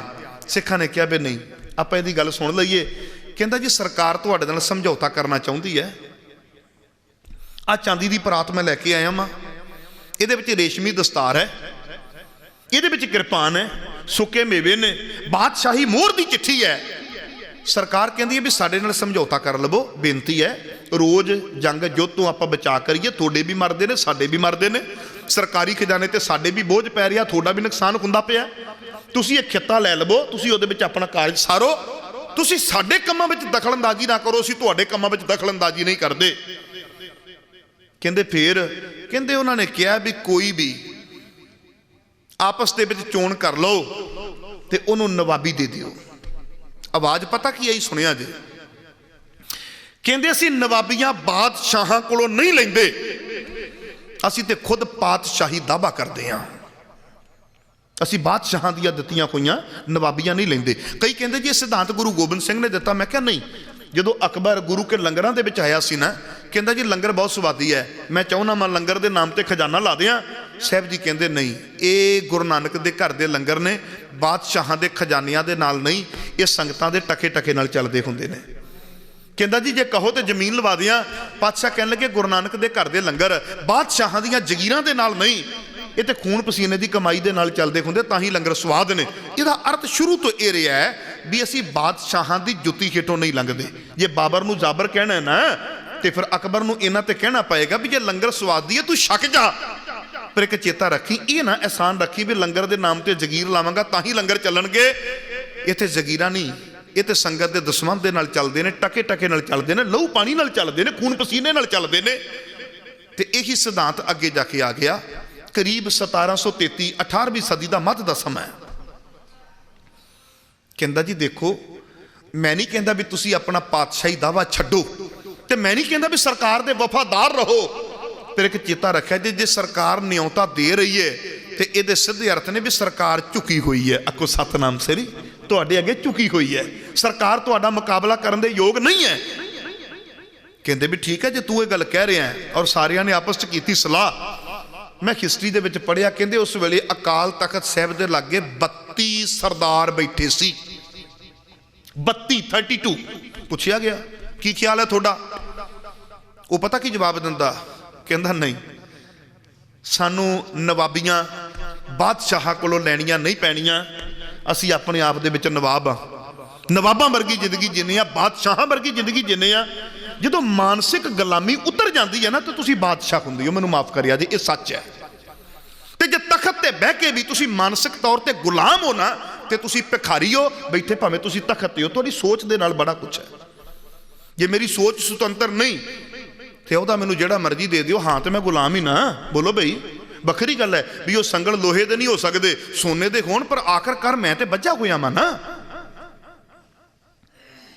ਬੱਤੀਆਂ ਨੇ ਨਾ ਕਰ ਦਿੱਤੀ, ਕਹਿਣ ਲੱਗੇ ਨਹੀਂ, ਬਿਲਕੁਲ ਖਤਮ। ਇੱਕ ਆਵਾਜ਼ ਆਈ, ਕਹਿੰਦੇ ਜੇ ਸਰਕਾਰ ਸਮਝੌਤਾ ਕਰਨਾ ਚਾਹੁੰਦੀ ਹੈ, ਤੁਸੀਂ ਆਪਣਾ ਪਾਤਸ਼ਾਹੀ ਦਾਵਾ ਨਾ ਛੱਡੋ ਤੇ ਮੰਨ ਲਓ। ਕਹਿੰਦੇ ਠੀਕ ਹੈ ਜੀ, ਜੇ ਤੁਸੀਂ ਸਾਰੇ ਕਹਿੰਦੇ ਹੋ ਕਿ ਆਪਾਂ ਸੇਵਾ ਦਈਏ ਕਿਸ ਨੂੰ?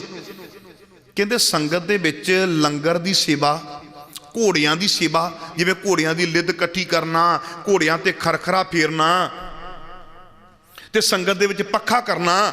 ਕਹਿੰਦੇ ਸੰਗਤ ਦੇ ਵਿੱਚ ਪੱਖੇ ਦੀ ਸੇਵਾ ਕਰਦਾ ਪਿਆ ਸੀ, ਉਹਦਾ ਨਾਮ ਸੀ ਕਪੂਰ ਸਿੰਘ।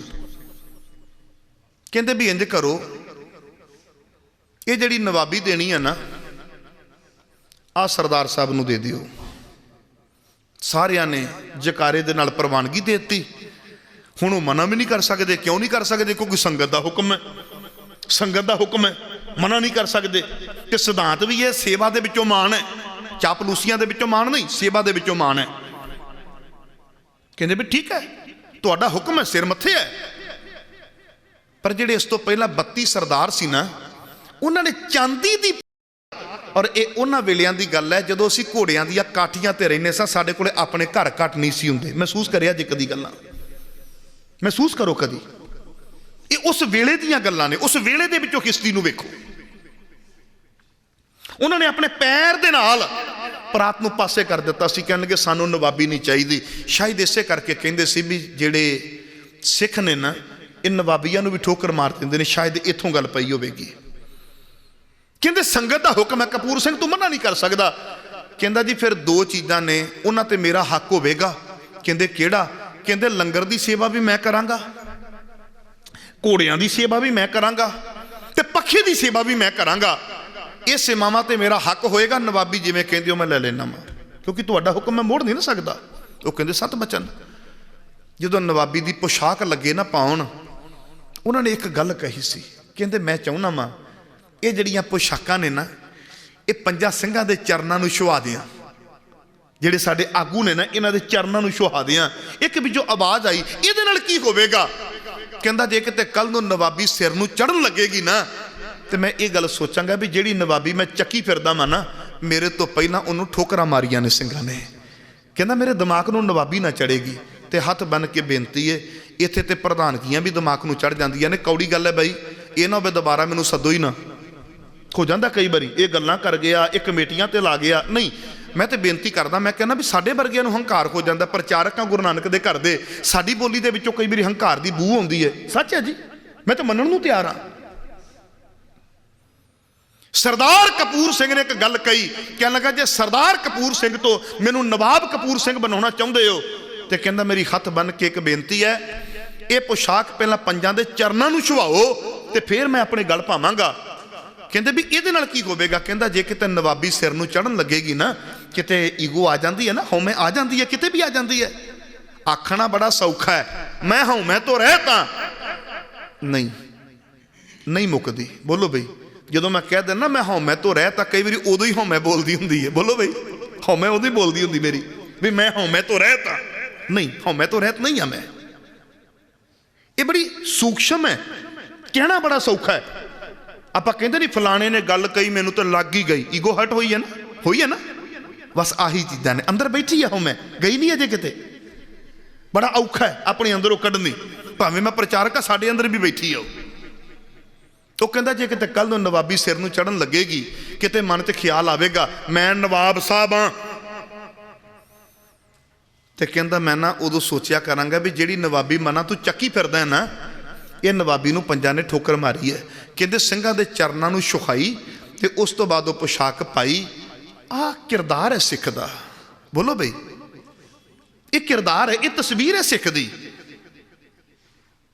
ਇਸ ਤਸਵੀਰ ਦੇ ਵਿੱਚੋਂ ਆਪਣੇ ਆਪ ਨੂੰ ਮੈਨੂੰ ਘੜਨਾ ਪੈਣਾ ਹੈ। ਜੇ ਮੈਂ ਸੋਚਾਂ ਵੀ ਮੈਂ ਸਵੇਰੇ ਉੱਠ ਕੇ ਦਸਤਾਰ ਸਜਾ ਲਈ ਹੈ, 5 ਕਕਾਰ ਮੇਰੇ ਕੋਲ ਨੇ, ਮੈਂ ਸਿੱਖ ਹਾਂ, ਨਹੀਂ, ਇਹ ਤੇ ਸਾਡਾ ਮੁੱਢਲਾ ਕਾਰਜ ਹੈ ਹੀ ਹੈ। ਪਰ ਕਕਾਰਾਂ ਦੀ ਅਹਿਮੀਅਤ ਨੂੰ ਵੀ ਤੇ ਸਮਝਣਾ ਪਏਗਾ ਨਾ ਮੈਨੂੰ। ਆਖੋ ਸਤਨਾਮ ਸ੍ਰੀ ਵਾਹਿਗੁਰੂ। ਮੈਨੂੰ ਕਿਰਦਾਰ ਵੀ ਤੇ ਉੱਚਾ ਚੁੱਕਣਾ ਪਏਗਾ ਨਾ, ਮੈਨੂੰ ਵੇਖਣਾ ਪਏਗਾ ਵੀ ਸਿੱਖ ਦਾ ਕਿਰਦਾਰ ਕਿਹੋ ਜਿਹਾ। ਲੋਕ ਤੇ ਕਹਿ ਦਿੰਦੇ ਨੇ ਪਿਆਰ ਤੇ ਜੰਗ ਦੇ ਵਿੱਚ ਕੋਈ ਨਿਯਮ ਨਹੀਂ ਹੁੰਦਾ। ਮੈਂ ਕਹਿੰਦਾ ਲੋਕ ਕਹਿੰਦੇ ਨੇ, ਮੇਰਾ ਗੁਰੂ ਕਹਿੰਦਾ ਜੰਗ ਦੇ ਮੈਦਾਨ ਵਿੱਚ ਵੀ ਨਿਯਮ ਹੁੰਦੇ ਨੇ। ਬੋਲੋ ਬਈ, ਪੁੱਛਿਆ ਸਤਿਗੁਰੂ ਕੀ ਨਿਯਮ ਹੁੰਦੇ ਨੇ? ਕਹਿੰਦੇ ਦੁਸ਼ਮਣ ਦੇ ਵੀ ਬੱਚੇ ਤੇ ਵਾਰ ਨਹੀਂ ਤੂੰ ਕਰਨਾ। ਆਖੋ ਸਤਨਾਮ ਸ੍ਰੀ। ਅੱਜ ਕਿਸੇ ਦੀ ਮੇਰੇ ਨਾਲ ਨਾ ਬਣਦੀ ਹੋਵੇਗੀ ਨਾ, ਪਤਾ ਕੀ ਕਹੇਗਾ, ਇਹਦੇ ਬੱਚੇ ਇੰਜ, ਇਹਦਾ ਪਰਿਵਾਰ ਇੰਜ। ਬੋਲੋ ਵੀ ਕਰਦੇ ਆ ਨਾ ਸਾਡੇ। ਮੈਂ ਕਹਿੰਦਾ ਹੁੰਦਾ ਵੀ ਤੁਸੀਂ ਇੱਕ ਚੀਜ਼ ਮੰਨ ਕੇ ਚੱਲਿਆ ਜੇ, ਵਜ਼ੀਰ ਖਾਨ ਨੇ ਸਾਹਿਬਜ਼ਾਦੇ ਸ਼ਹੀਦ ਕਰਵਾਏ, ਅਸੀਂ ਵਜ਼ੀਰ ਖਾਨ ਦੀ ਸੰਗੀ ਨੱਪੀ ਹੈ, ਪਰ ਉਹਦੇ ਪਰਿਵਾਰ, ਉਹਦੇ ਬੱਚਿਆਂ ਬਾਰੇ ਕਦੀ ਸੁਣਿਆ ਵੀ ਸਿੱਖਾਂ ਨੇ ਨੁਕਸਾਨ ਕੀਤਾ ਹੋਵੇ? ਬੋਲੋ ਬਈ, ਸਿੱਖ ਦਾ ਕਿਰਦਾਰ ਕਿਹੋ ਜਿਹਾ ਸੀ? ਭੈਣੋ ਤੇ ਵੀਰੋ, ਅੱਜ ਗੱਲਾਂ ਵਿਚਾਰਿਆ ਜੀ, ਸਿੱਖ ਦਾ ਕਿਰਦਾਰ ਏਡਾ ਵੱਡਾ ਉੱਚਾ ਹੈ।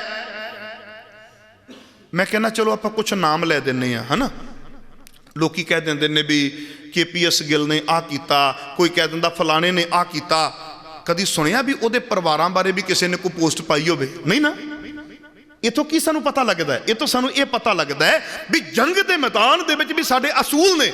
ਮੇਰਾ ਗੁਰੂ ਕਹਿੰਦਾ ਡਿੱਗੇ ਪਏ ਤੇ ਵਾਰ ਨਹੀਂ ਕਰਨਾ, ਭੱਜੇ ਜਾਂਦੇ ਤੇ ਵਾਰ ਨਹੀਂ ਕਰਨਾ, ਸ਼ਰਨ ਪਏ ਤੇ ਵਾਰ ਨਹੀਂ ਕਰਨਾ, ਉਹਦੇ ਬੱਚਿਆਂ ਤੇ ਵਾਰ ਨਹੀਂ ਕਰਨਾ, ਉਹਦੇ ਮਾਪਿਆਂ ਤੇ ਵਾਰ ਨਹੀਂ ਕਰਨਾ। ਲੋਕ ਕਹਿੰਦੇ ਪਿਆਰ ਤੇ ਜੰਗ ਦੇ ਵਿੱਚ ਕੋਈ ਨਿਯਮ ਨਹੀਂ ਹੁੰਦਾ। ਮੈਂ ਕਿਹਾ ਸਾਡੀ ਹਿਸਟਰੀ ਪੜ੍ਹ ਕੇ ਵੇਖੋ, ਅਸੀਂ ਜੰਗ ਦੇ ਮੈਦਾਨ ਦੇ ਵਿੱਚ ਵੀ ਨਿਯਮ ਨੇ ਸਾਡੇ। ਸਿੱਖ ਦੀ ਪਰਿਭਾਸ਼ਾ ਕੀ ਹੈ? ਅੱਜ ਵਿਚਾਰੋ ਕਦੀ। ਲੋਕ ਕਹਿੰਦੇ ਜੰਗ ਤੇ ਪਿਆਰ ਦੇ ਵਿੱਚ ਕੋਈ ਨਿਯਮ ਨਹੀਂ ਹੁੰਦਾ। ਭਾਈ ਕਨਈਆ ਜੀ ਨੂੰ ਜਦੋਂ ਜਲ ਦੇ ਕੇ ਤੋਰਿਆ, ਕਹਿਣ ਲੱਗੇ ਆਪਣਿਆਂ ਨੂੰ ਤੇ ਜਲ ਛਕਾਉਣਾ ਹੀ ਛਕਾਉਣਾ ਹੈ, ਇੱਕ ਨਿਯਮ ਪੱਲੇ ਬੰਨ ਲਾ, ਭਾਵੇਂ ਤੁਹਾਡੇ ਤੇ ਵਾਰ ਕਰਨ ਆਇਆ ਜੇ ਡਿੱਗਾ ਪਿਆ ਪਾਣੀ ਮੰਗਦਾ ਤੇ ਤੂੰ ਉਹਦੇ ਮੂੰਹ 'ਚ ਵੀ ਜਲ ਪਾਉਣਾ। ਆਖੋ ਸਤਨਾਮ ਸ੍ਰੀ। ਹਾਂ, ਬੰਦਾ ਨਹੀਂ ਮਾਰਨਾ, ਬੰਦੇ ਦੇ ਅੰਦਰ ਦੀ ਦੁਸ਼ਮਣੀ ਦੀ ਭਾਵਨਾ ਮਾਰਨੀ ਹੈ। ਜਦੋਂ ਦੁਸ਼ਮਣੀ ਅੰਦਰੋਂ ਮਰ ਗਈ ਤੇ ਤੁਹਾਡਾ ਦੁਸ਼ਮਣ ਕਿਵੇਂ ਹੋ ਰਹਿ ਗਿਆ ਬਈ? ਇਸ ਕਰਕੇ ਦੁਸ਼ਮਣੀ ਦੀ ਭਾਵਨਾ ਨੂੰ ਮਾਰੋ, ਨਾ ਕਿ ਬੰਦੇ ਨੂੰ ਮਾਰੋ। ਆਖੋ ਸਤਨਾਮ ਸ੍ਰੀ। ਹੁਣ ਤੁਸੀਂ ਦੱਸੋ ਵੀ ਸਾਡਾ ਕਿਰਦਾਰ ਗੁਰੂ ਨੇ ਕਿਹੋ ਜਿਹਾ ਬਣਾਇਆ? ਭੈਣੋ ਤੇ ਵੀਰੋ, ਅੱਜ ਵਿਚਾਰੇ ਅੱਜ ਜੇ ਸਾਖੀਆਂ ਸੁਣਦੀਆਂ ਨੇ ਸੁਣਾ ਦੇਣਾ ਵਾ, ਪਰ ਮੇਰਾ ਮਨ ਕਹਿੰਦਾ ਵੀ ਇਹਨਾਂ ਬਰੀਕੀਆਂ ਦੇ ਵਿੱਚੋਂ ਤੁਹਾਨੂੰ ਕੱਢਾਂ ਕਿਹੋ ਜਿਹਾ ਕਿਰਦਾਰ ਬਣਾਇਆ। ਸਰਦਾਰ ਕਪੂਰ ਸਿੰਘ ਦੀ ਹਿਸਟਰੀ ਕਦੀ ਪੜ੍ਹ ਕੇ ਵੇਖੋ, ਕਹਿੰਦਾ ਨਾ ਇਹ ਕਦੀ ਨਹੀਂ ਹੋ ਸਕਦਾ। ਕੱਲ ਨੂੰ ਨਵਾਬੀ ਮੈਨੂੰ ਚੜ ਜਾਵੇ, ਪਰ ਇਤਰਾਜ਼ ਨਾ ਕਰਿਆ ਜੇ ਸਾਨੂੰ ਪ੍ਰਧਾਨਗੀਆਂ ਵੀ ਚੜ ਜਾਂਦੀਆਂ ਨੇ, ਸਾਨੂੰ ਸਕੱਤਰੀਆਂ ਵੀ ਚੜ ਜਾਂਦੀਆਂ ਨੇ। ਬੋਲੋ ਬਈ, ਹੈ ਨਾ। ਹੋ ਸਕਦਾ ਮੈਨੂੰ ਆਪਣੇ ਆਪ ਦੇ ਵਿੱਚ ਇਹ ਵੀ ਮਾਣ ਹੋ ਜੇ, ਮੈਂ ਆਈ ਐਮ ਪ੍ਰੀਚਰ, ਮੈਂ ਪ੍ਰਚਾਰਕ ਹਾਂ, ਮੈਨੂੰ ਬਹੁਤ ਜ਼ਿਆਦੀਆਂ ਗੱਲਾਂ ਕਰਨੀਆਂ ਆਉਂਦੀਆਂ ਨੇ, ਇਹ ਵੀ ਸਿਰ ਨੂੰ ਚੜ ਜਾਵੇ। ਨਹੀਂ, ਇੱਕ ਛੋਟੀ ਜੀ ਅਰਜ਼ ਕਰਾਂ। ਮੈਂ ਨਾ 2-3 ਦਿਨ ਪਹਿਲਾਂ ਇੱਕ ਲੈਕਚਰ ਕਿਤੇ ਕੀਤਾ ਹੈ, ਮੈਂ ਉਹਦਾ ਇੱਕ ਵੇਰਵਾ ਤੁਹਾਨੂੰ ਦੇਣਾ ਚਾਹੁੰਦਾ ਵਾਂ, ਉਹ ਸੁਣਿਆ ਜੇ ਸਾਰੇ ਵੀਰ ਭੈਣਾਂ, ਗੱਲ ਨੂੰ ਸੁਣਿਆ ਜੇ। ਕੋਈ ਵੀ ਮੈਨੇਜਮੈਂਟ ਮੇਰੀ ਗੱਲ ਦਾ ਗੁੱਸਾ ਨਾ ਕਰੇ, ਗੱਲ ਨੂੰ ਸੁਣਨਾ।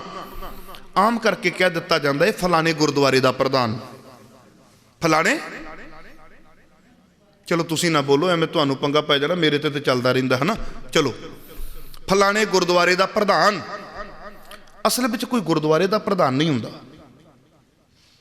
ਨਹੀਂ, ਨਾ ਹੀ ਕੋਈ ਹੋ ਸਕਦਾ।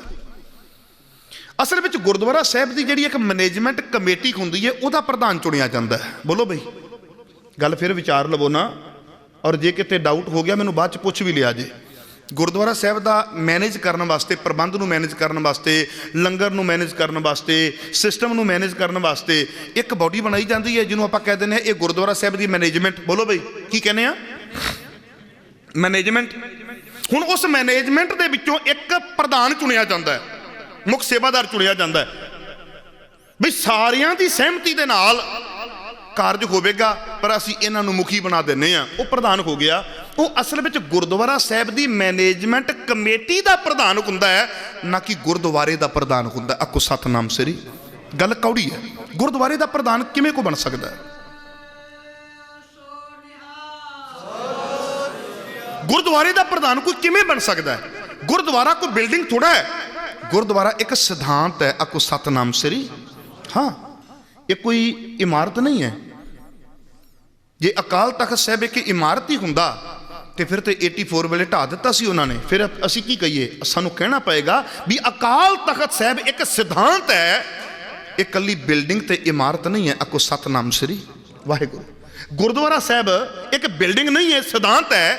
ਅੱਜ ਗੁਰਦੁਆਰੇ ਪੱਕੇ ਨੇ। ਜਦੋਂ ਸਾਡੇ ਗੁਰਦੁਆਰੇ ਪੱਕੇ ਨਹੀਂ ਸੀ ਹੁੰਦੇ, ਕੱਚੇ ਹੁੰਦੇ ਸੀ ਗੁਰਦੁਆਰਾ, ਤੇ ਉਦੋਂ ਵੀ ਗੁਰਦੁਆਰਾ ਸੀ। ਬੋਲੋ ਬਈ, ਜਿਹੜੇ ਕੰਮ ਅਸੀਂ ਅੱਜ ਨਹੀਂ ਕਰ ਪਾਉਂਦੇ ਉਦੋਂ ਅਸੀਂ ਕਰਦੇ ਰਹੇ ਹਾਂ। ਅੱਜ ਤੇ ਇਕੱਲੇ ਲੰਗਰ ਲਾਉਂਦੇ ਆ, ਉਦੋਂ ਲੋਕਾਂ ਦੀਆਂ ਧੀਆਂ ਭੈਣਾਂ ਵੀ ਛਡਾਉਂਦੇ ਰਹੇ। ਬੋਲੋ ਵੀ ਹਿਸਟਰੀ ਪਤਾ ਕਿ ਨਹੀਂ ਪਤਾ? ਸਭ ਨੂੰ ਪਤਾ ਹੈ। ਅੱਜ ਆਪ ਨਹੀਂ ਨਿਆਂ ਲਏ ਜਾਂਦੇ ਉਦੋਂ ਦੁਨੀਆ ਨੂੰ ਵੀ ਨਿਆਂ ਦਿਵਾਉਂਦੇ ਰਹੇ ਆ। ਬੋਲੋ ਵੀ ਸੱਚ ਹੈ ਕਿ ਝੂਠ ਹੈ? ਸੋ ਗੁਰਦੁਆਰਾ ਇੱਕ ਬਿਲਡਿੰਗ ਨਹੀਂ ਹੈ, ਇਹ ਸਿਧਾਂਤ ਹੈ। ਤੇ ਇਹਦਾ ਕੋਈ ਬੰਦਾ ਪ੍ਰਧਾਨ ਕਿਵੇਂ ਹੋ ਸਕਦਾ ਹੈ? ਮੈਨੇਜਮੈਂਟ ਕਮੇਟੀ ਦਾ ਪ੍ਰਧਾਨ ਹੋ ਸਕਦਾ ਹੈ, ਕੋਈ ਗੁਰਦੁਆਰੇ ਦਾ ਪ੍ਰਧਾਨ ਨਹੀਂ ਹੋ ਸਕਦਾ। ਪਰ ਮੈਂ ਸੁਣਦਾ ਵਾਂ ਇਹ ਗੁਰਦੁਆਰਾ ਦੁੱਖ ਨਿਵਾਰਨ ਦਾ ਪ੍ਰਧਾਨ ਹੈ ਜੀ, ਇਹ ਗੁਰਦੁਆਰਾ ਕਲਗੀਧਰ ਦਾ ਪ੍ਰਧਾਨ ਹੈ ਜੀ, ਇਹ ਗੁਰਦੁਆਰਾ ਸਿੰਘ ਸਭਾ ਦਾ ਪ੍ਰਧਾਨ ਹੈ ਜੀ। ਖਿਮਾ ਕਰਿਆ ਜੇ ਗੱਲ ਕੌੜੀ ਹੈ ਕਿ ਨਹੀਂ? ਕੌੜੀ ਹੈ ਨਾ?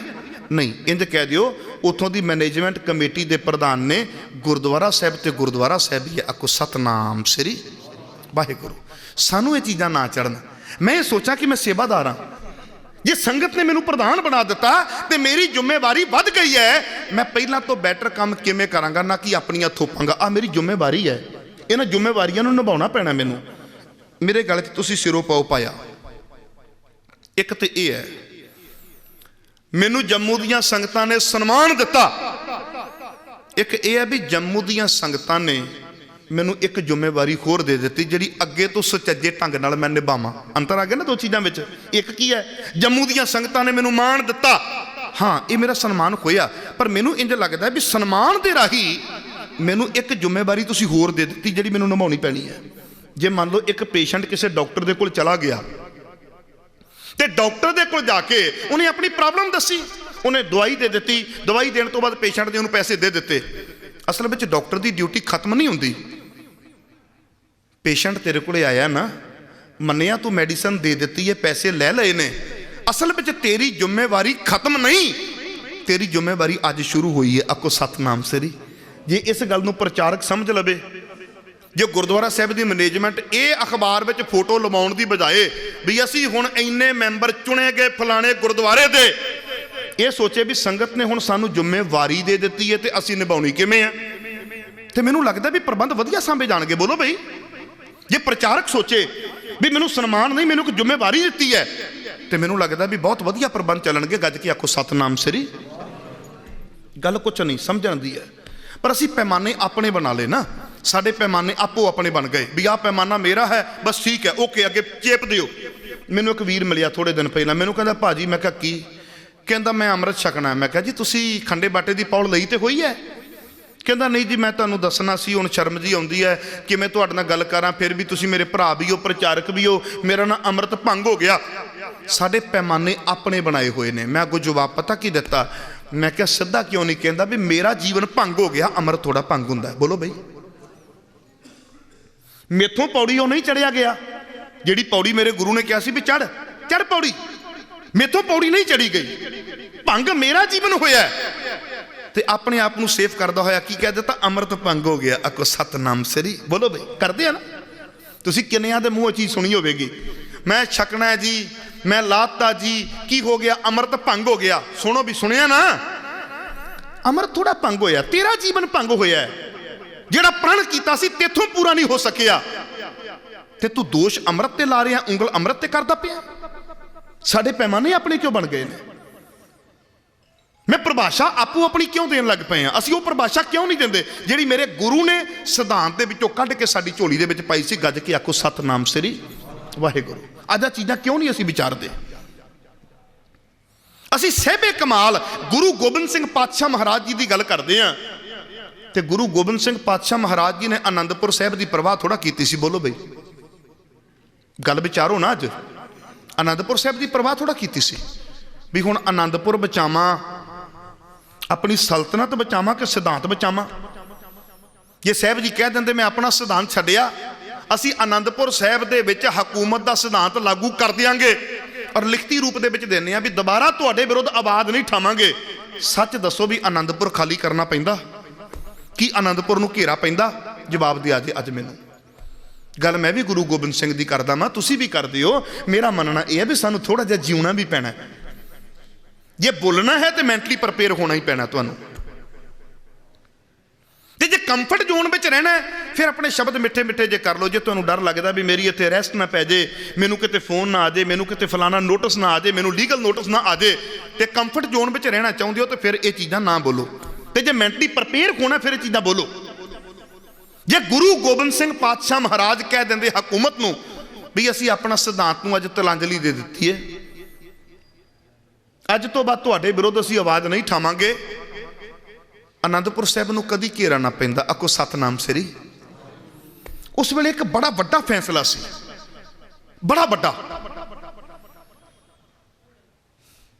ਵੀ ਸਿਧਾਂਤ ਛੱਡਾਂ ਜਾਂ ਆਨੰਦਪੁਰ ਛੱਡਾਂ। ਬੋਲੋ ਬਈ, ਬੋਲੋ, ਅੱਜ ਆਪਣੇ ਅੰਦਰ ਨੂੰ ਪੁੱਛੋ ਕਦੀ, ਸਿਧਾਂਤ ਛੱਡਾਂ ਜਾਂ ਆਨੰਦਪੁਰ ਛੱਡਾਂ। ਕਹਿੰਦੇ ਨਹੀਂ, ਸਿਧਾਂਤ ਨਾ ਛੱਡਾਂ, ਇਹ ਇੱਕ ਵਾਰੀ ਛੱਡਦੇ ਆ। ਸਰਸਾ ਤੇ ਆ ਕੇ ਫੇਰ ਹੁਣ ਪਰਿਵਾਰ ਛੱਡਾਂ ਕਿ ਸਿਧਾਂਤ ਛੱਡਾਂ। ਸੱਚ ਕਰਕੇ ਜਾਣਿਆ ਜੇ ਭੈਣੋ ਤੇ ਵੀਰੋ, ਅੰਦਰ ਨੂੰ ਕਦੀ ਪੁੱਛੋ। ਕਹਿੰਦੇ ਨਹੀਂ, ਸਿਧਾਂਤ ਨਾ ਛੱਡਾਂ, ਆ ਸਾਰੀ ਕੌਮ ਹੀ ਆਪਣਾ ਪਰਿਵਾਰ ਹੈ। ਆਖੋ ਸਤਨਾਮ ਸ੍ਰੀ। ਕਿੱਡੀ ਵੱਡੀ ਗੱਲ ਹੈ, ਕਿੱਡੀ ਵੱਡੀ ਗੱਲ ਹੈ। ਕਹਿਣਾ ਸੌਖਾ ਹੈ, ਸਾਰੀ ਕੌਮ ਦੇ ਬੱਚੇ ਆਪਣੇ ਬੱਚੇ ਨੇ, ਪਰ ਜੋ ਆਪਣੇ ਬੱਚੇ ਦੀ ਖਾਤਰ ਅਸੀਂ ਕਰ ਦਿਆਂਗੇ, ਉਹ ਕਿਸੇ ਗਵਾਂਢੀ ਦੇ ਬੱਚੇ ਦੀ ਖਾਤਰ ਅਸੀਂ ਨਹੀਂ ਕਰ ਸਕਦੇ।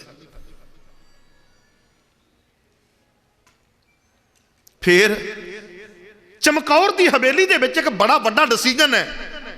ਆਨੰਦਪੁਰ ਵੀ ਛੱਡ ਦਿੱਤਾ, ਪਰਿਵਾਰ ਦਾ ਵੀ ਵਿਛੋੜਾ ਪੈ ਗਿਆ। ਨਾ ਪਤਨੀ ਹੈ, ਨਾ ਛੋਟੇ ਬੱਚੇ ਹੈ, ਨਾ ਮਾਂ ਹੈ, ਆ ਦੋ ਨੇ ਮੇਰੇ ਕੋਲ। ਹੁਣ ਡਿਸੀਜਨ ਕੀ ਹੈ? ਵਿਚਾਰੋ ਨਾ ਕਦੀ। ਮੈਨੂੰ ਨਾ ਇੱਥੇ ਭਾਈ ਵੀਰ ਸਿੰਘ ਦੀ ਇੱਕ ਗੱਲ ਬੜੀ ਪਿਆਰੀ ਲੱਗਦੀ ਹੈ। ਵੈਸੇ ਮੈਂ ਸਾਰੇ ਵਿਦਵਾਨਾਂ ਨੂੰ ਪੜ੍ਹਦਾ ਮੈਂ, ਕਿਸੇ ਦੀ ਵੀ ਗੱਲ ਚੰਗੀ ਲੱਗੇ ਮੈਂ ਲੈ ਲੈਣਾ ਹੁੰਦਾ ਵਾਂ। ਬੜੀ ਪਿਆਰੀ ਗੱਲ ਉਹਨਾਂ ਨੇ ਇੱਕ ਕਹੀ ਹੈ। ਕਹਿੰਦੇ ਇੱਕ ਹੁੰਦੇ ਨੇ ਕੁੱਖੋਂ ਜਾਏ। ਕਿਹੜੇ? ਤੁਹਾਡੀ ਆਵਾਜ਼ ਨਹੀਂ ਆ ਰਹੀ, ਮਾੜੀ ਜਿਹੀ ਆਵਾਜ਼ ਕੱਢੋ। ਇੱਕ ਹੁੰਦੇ ਨੇ ਕੁੱਖੋਂ ਜਾਏ। ਕਿਹੜੇ? ਕੁੱਖੋਂ ਜਾਏ, ਢਿੱਡੋਂ ਜੰਮੇ। ਤੇ ਇੱਕ ਹੁੰਦੇ ਨੇ ਗੋਦ ਲਏ। ਜਿਹੜਾ ਤੇ ਉਹ ਕੁੱਖੋਂ ਜਾਇਆ ਦਾ ਹੁੰਦਾ ਨਾ, ਉਹ ਗੋਦ ਲਏ ਨਾਲ ਉਹ ਤੇ ਨਹੀਂ ਬਣਦਾ। ਇਹ ਸੱਚ ਹੈ, ਆਖਣ ਨੂੰ ਕੋਈ ਜੋ ਮਰਜ਼ੀ ਦਾਅਵਾ ਕਰੀ ਜਾਵੇ, ਇਹ ਕੁਦਰਤੀ ਹੈ। ਜਿਨ੍ਹਾਂ ਨੇ ਬੱਚਾ ਵੀ ਗੋਦ ਲਿਆ ਹੁੰਦਾ, ਜਦੋਂ ਆਪਣੇ ਘਰ ਹੋ ਜਾਂਦਾ ਨਾ ਤੇ ਵਿਤਕਰੇ ਪੈ ਜਾਂਦੇ ਨੇ। ਬੋਲੋ ਵੀ ਪੈਂਦੇ ਕਿ ਨਹੀਂ ਪੈਂਦੇ? ਪੈਂਦੇ ਆ ਜੀ। ਕੋਈ ਰੱਬੀ ਰੂਹ ਹੋਵੇ ਜਿਹੜੀ ਨਾ ਵਿਤਕਰਾ ਕਰੇ, ਨਹੀਂ ਤੇ ਪੈ ਜਾਂਦੇ ਆ। ਦੁਨੀਆ ਨੇ ਅੱਜ ਤੱਕ ਪਤਾ ਕੀ ਕੀਤਾ ਹੈ, ਵੀ ਕੁੱਖੋਂ ਜਾਏ ਪੁੱਤਾਂ ਤੋਂ ਗੋਦ ਲਏ ਪੁੱਤ ਵਾਰ ਦਿੱਤੇ। ਉਹ ਕਹਿੰਦੇ ਨਾ, ਕੁੱਖੋਂ ਜਾਏ ਨਹੀਂ ਵਾਰਨੇ, ਇਹ ਤੇ ਕੁੱਖੋਂ ਜਾਏ ਨੇ। ਜਿਹੜੇ ਗੋਦ ਲਏ ਨੇ ਨਾ, ਉਹ ਇਹਨਾਂ ਤੋਂ ਵਾਰ ਦਿਆਂਗੇ। ਕੁੱਖੋਂ ਜਾਏ ਪੁੱਤਾਂ ਤੋਂ ਗੋਦ ਲਏ ਪੁੱਤ ਵਾਰੇ। ਵਾਹ ਮੇਰੇ ਕਲਗੀਆਂ ਵਾਲਿਆ, ਤੂੰ ਦੁਨੀਆ ਨੂੰ ਦੱਸ ਦਿੱਤਾ ਵੀ ਮੈਂ ਗੋਦ ਲਏ ਖਾਲਸੇ ਤੋਂ 4 ਕੁੱਖੋਂ ਜਾਏ ਵਾਰ ਦਿਆਂਗਾ। ਆਖੋ ਸਤਨਾਮ ਸ੍ਰੀ। ਇਹ ਦੁਨੀਆ ਦੇ ਵਿੱਚ ਹਕੀਕਤ ਹੈ, ਫਸਟ ਟਾਈਮ ਹੋਇਆ, ਪਹਿਲੀ ਵਾਰੀ ਹੋਇਆ। ਇਹ ਨਹੀਂ ਕਿ ਮੈਂ ਆਪਣੇ ਦੋ ਤੋਂ ਇਹ ਸਾਰੇ ਵਾਰਾਂਗਾ, ਇੱਥੇ ਆਪਣੇ ਦੋ ਪਹਿਲਾਂ ਵਾਰਾਂਗਾ, ਅਗਲੀਆਂ ਗੱਲਾਂ ਫੇਰ ਕਰਾਂਗਾ। ਹੁਣ ਕੀ ਬਚਾਵਾਂ ਇੱਥੇ, ਸਿਧਾਂਤ ਕੇ ਪੁੱਤ? ਸਿਧਾਂਤ ਬਚਾਵਾਂ ਕਿ ਪੁੱਤ ਬਚਾਵਾਂ? ਸਾਰਾ ਕੁਝ ਵਾਰ ਕੇ ਜਿਹੜਾ ਸਿਧਾਂਤ ਬਚਾਇਆ ਸੀ ਤੇ ਤੁਹਾਡੀ ਝੋਲੀ ਪਾਇਆ ਸੀ। ਅੱਜ ਮੇਰਾ ਸਵਾਲ ਆਪਣੀ ਕੌਮ ਤੇ ਹੈ, ਕਿ ਉਹ ਸਿਧਾਂਤ ਤੁਹਾਡੇ ਕੋਲੋਂ ਬਚਿਆ? ਕੌੜੀ ਗੱਲ ਹੈ ਜੀ ਮੇਰੀ, ਕਿ ਸਿਧਾਂਤ ਅੱਜ ਅਸੀਂ ਬਚਾ ਲਿਆ? ਉਹ ਕੀ ਅਸੀਂ ਆਪਣਾ ਨਿਆਰਾਪਨ ਬਚਾ ਕੇ ਰੱਖਿਆ ਹੋਇਆ? ਕਿ ਉਹ ਸਿਧਾਂਤ ਸਾਡੇ ਜੀਵਨ ਦੇ ਵਿੱਚ ਹੈ? ਅੱਜ ਗੱਲਾਂ ਵਿਚਾਰੇ ਅਜੇ ਕਦੀ ਪੱਗ ਨਾਲ ਟਿੱਕਾ ਠੋਕੀ ਜਾਂਦੇ ਨੇ, ਕੜੇ ਨਾਲ ਮੌਲੀਆਂ ਪਾਈ ਤੁਰੇ ਜਾਂਦੇ। ਗੁੱਸਾ ਜਿਹਾ ਲੱਗਾ ਕਿ ਦੇਖੋ ਹੋ ਰਿਹਾ ਕਿ ਨਹੀਂ ਹੋ ਰਿਹਾ। ਆਪਣਾ ਨਵੇਕਲਾਪਨ ਤੇ ਰੱਖਣਾ। ਗੁਰੂ ਨੇ ਕੀ ਕਿਹਾ ਸੀ ਸਿੱਖ ਨੂੰ? ਕਹਿਣ ਲੱਗੇ ਸਿੱਖੀ ਤੇ ਸਿੱਖੀ ਨਹੀਂ ਟਿਕਦੀ। ਇਹਦੇ ਅਰਥ ਸੀ ਵੀ ਇੱਕ ਵਿਚਾਰਧਾਰਾ ਅੰਦਰ ਕੰਮ ਕਰਦੀ ਹੈ, ਉਹ ਪਹਿਲਾਂ ਅੰਦਰੋਂ ਮਾਈਨਸ ਕਰਦੇ, ਮਨਫੀ ਕਰਦੇ, ਉਸ ਤੋਂ ਬਾਅਦ ਅਗਲੀ ਵਿਚਾਰਧਾਰਾ ਨੂੰ ਜੀਵਨ ਵਿੱਚ ਲੈ ਕੇ ਚੱਲ। ਖੜੇ ਕਿੱਥੇ ਗਏ ਆਪਾਂ? ਨਿਆਰਾਪਨ ਸਾਡਾ ਕਿੱਥੇ ਹੈ? ਮੈਂ ਨਹੀਂ ਕਹਿੰਦਾ ਹਿੰਦੂ ਭਰਾ ਨਾਲ ਨਫ਼ਰਤ ਕਰੋ, ਨਹੀਂ, ਨਫ਼ਰਤ ਨਹੀਂ ਕਰਨੀ। तुमको तुम्हारा मुबारक, हमको हमारा मुबारक। बोलो भाई, बस ठीक है। साडा सिद्धांत है, साडा असूल है, मैं ये लैके चलांगा, अपने जीवन दे विच उतारांगा। मैं प्रचार भी करांगा, अपने शहीदां दी गल करना मेरा जन्म सिद्ध अधिकार है। ये अधिकार मेरे को कोई खो नहीं सकता। मानवता की गल करना मेरा जन्म सिद्ध अधिकार है, ये मेरे तो कोई नहीं खो सकता। आखो सतनाम श्री वाहिगुरू। कित्थे खड़े अज? इत्थे एक छोटी जी गल तुहानूं होर कहना वा, उपरंत अपने विषय नूं थोड़ा थोड़ा संकोचां, क्योंकि समा थोड़ा रह गया। 1 घंटा तुहाडे विच विचारां करनियां सी, मेरे ख्याल 20 मिनट का समा बचिया। गल थोड़ी गहराई दे विच जाके लईए। सिख नूं जिहड़ा तैयार कीता किहो जिहा कि मानवी हक्कां दी खातर अगे हो जांदा है, कि सिद्धांत की खातर सारियां चीज़ां एक किनारे रख दिंदा। ये तो आप गुरु साहब जी की हिस्ट्री विचों देखते पे हैं, इतिहास के विचों देखते पे हैं। सिख की परिभाषा किहो जी है कि किरपान गल दे विच ही पाउंदा है? नहीं, उसकी तैयारी भी है, वो समझता है भी है कदों वरतनी है, भावें कि साडे कोल संविधानक राइट है। एक छोटी जी फिर बेनती करते हैं, जे किरपान मैनू मेरे गुरु ने बख्शी है ना, तो आर्टिकल 25 दे विच मेरे को संविधानक राइट भी है भी किरपान पहनना ते कैरी करन दा मेरे को राइट है। और उहदे विच साइज नीयत नहीं है, ये गल फिर दसदे हैं, उहदे विच साइज नीयत नहीं कीता होया। मैं उवें ही सुना देना चलो तुहानू। किरपान धारण करना और लेकर चलना सिख धर्म का अंग माना जाएगा। संविधान ने किसी नू डंडा रखने की परमिशन नहीं दी, थोनू किरपान की परमिशन है, किरपान की परमिशन है। फिर किरपान की प्रवानगी दे नाल उहदा साइज नियत नहीं किया होया बई एडी रख सकदा कि एडी रख सकदा कि एडी रख सकदा। अको सतनाम श्री वाहिगुरू। हाँ, सानू फ्लाइट्स के वेले प्रॉब्लम आउंदी है, जिवें डोमैसटिक के वेले सानू प्रॉब्लम आउंदी है, वो एक सेफ्टी पॉइंट है, बट संविधानिक राइट है साडे कोल असी किरपान। पर किरपान का साडे कोल राइट भी आ गया, गुरु ने बख्श भी दी, पर इत्थे गल खत्म थोड़ा हो जाती है भी मेरे को किरपान है। ये कदों कित्थे किवें वरतनी है? अको सतनाम श्री। ये थोड़ा भी किसी नाल मेरी निजी पै गई तो मैं किरपान कढ़ ली, भरा नूं भरा ने नहीं। ये कदों कित्थे किवें वरतनी सी? तेरी तैयारी किहो जी होवे? मार्शल आर्ट अज कित्थे कि खड़ा है? गुरु गोबिंद सिंह पातशाह महाराज जी दे प्रकाश दिहाड़े मनाउण वाले हो, ये गल्लां करना तो मेरा फर्ज बनदा ना। चलो मैं तुहानूं एक छोटी जी उदाहरण देना। जदों तुसीं जांदे हो ना, चलो मैं अरदास तो शुरू करदा। आपां कहने पंजां प्यारियां, फिर अगे की है जी? थोड़ी जी आवाज़ कढ़ दिओ, मैनूं पता लगे तुसीं बोलदे हो। पंजां प्यारियां चौहां, क्योंकि सानू इन्हां दिनां विच ना दिल्ली काफ़ी जाना पैंदा है। मैं रात वीरां नूं पता है मेरे हालात किहो जे सन, जदों प्रशादा छकिया वीर गल्लां, मैं कहा यार हुण ना सानू सवा दिओ। कहंदे की है? मैं कहा कल सारी रात मैं दिल्ली का सफ़र करके आया, मैं धुंध बड़ी सी ते करीब उत्थों असीं शामी तुरे हाँ ते सारी रात लग गई, तड़के अपड़े सां ते कल दे कुछ रजेमे करन तो बाद मैं तुहाडे तक अपड़िया सां। ते थोड़ी जी आवाज़ कढ़ दिया करो, मैनूं एक सहयोग जिहा हो जाएगा तुहाडे नाल, मैनूं लगेगा भी संगत मैनूं पूरा सहयोग करदी पई है। सुनिया जी, आपां अरदास दे विचों लैने आ, पंजां प्यारियां चौहां, अगे की है 40। हाँ, मुक्तियां का जिक्र आउंदा है। भावें विद्वानां ने दो तरह के मुक्तियां का हवाला दिता है, चमकौर साहब वाला भी ते मुक्तसर साहब वाला भी। बट मुक्तसर साहब वाले जिहड़ी गल है वो सब नूं प्रचलित है, क्योंकि मुक्तियां की धरती वो नाम सी खिदराना की ढाब। तीन भरा सी ना, खिदराना, रपाना ते धिंगाणा। रपाना भी पिंड लग गई है, धिंगाणा पिंड भी लग गई है, ते खिदराने तो बन गया सी खिदराने की ढाब, जिथे कुदरती पानी इकट्ठा हो जाता हुंदा सी। ते खिदराने की ढाब तो जदों सिंघां ने शहीदियां पाईयां ते उन्हां नूं मुक्तियां दा खिताब दे के नाम धरती दा पै गया सी मुक्तसर साहिब। उत्थे दी एक घटना बड़ी प्यारी है। बाहरले पासे गुरुद्वारा साहिब बनिया है जलालाबाद रोड ते। उस गुरु घर का नाम है गुरुद्वारा दातनसर साहिब। हिस्टरी दे विच बड़ा प्यारा पॉइंट आउंदा है, कहंदे साहिबे कमाल गुरु गोबिंद सिंह पातशाह महाराज दातन कुरला करन दे लई, दातन कुरला करन दे लई थोड़ा जिहा जंगल वाले पासे नूं गए ने, ते वजीर खान ने अपने कुछ सूहीए कुछ बंदे मगर भेजे ने, क्योंकि बड़ा बड़ा खतरा काम करता है भी जिस गुरु गोबिंद सिंह दे मैं बच्चे शहीद किए ने ना, ये किसी भी वेले मेरे ते चढ़ के आ सकते हैं। इस तो पहला मैं ये भी खत्म कर दियाँ, गुरु गोबिंद सिंह नूं मका दियाँ। पर उन्होंने ये नहीं सी पता भी शरीर खत्म करन दे नाल कदी सिद्धांत नहीं खत्म होंदे। जिहड़े गुरु ने साडे विच सिद्धांत भर दिते ने ना, ये कदी मुक नहीं सकते। जिवें महात्मा बुद्ध नूं किसी ने कहा सी ना, कहते तुहानूं मार देंगे, कहता हुण मैं कल्ला बोलदा मैं, जिद्दण तुसीं मैनूं मार दिओगे मैं हर एक भिक्षु दे विचों बोलांगा, किदी किदी जुबान बंद कराओगे। आखो सतनाम श्री वाहिगुरू। किसी नूं मारन दे नाल उहदे विचार नहीं खत्म होंदे, क्योंकि उहदी मौत तो बाद उहदे विचार ज़्यादा प्रबल होकर लोग सुनते हैं। तर्क का जवाब तर्क ही होया करता है। बखरी गल है कि मेरी कौम कई बार तर्क का जवाब डांगा ते किरपाना नाल देन लग पैंदी है। मैं कहना तर्क का जवाब तर्क दे नाल दिओ। आखो सतनाम श्री। गुरु नानक पातशाह महाराज जी कोल की है? तर्क है ना, बोलो बई। गुरु नानक साहब दे कोल की है? तर्क है। अपनी गल तर्क दे नाल हो रही है। जे आरती की गल है ਕਹਿਣ ਲੱਗੇ ਨਹੀਂ ਗगन मैं थाल ਤਰਕ है गुरु नानक दा।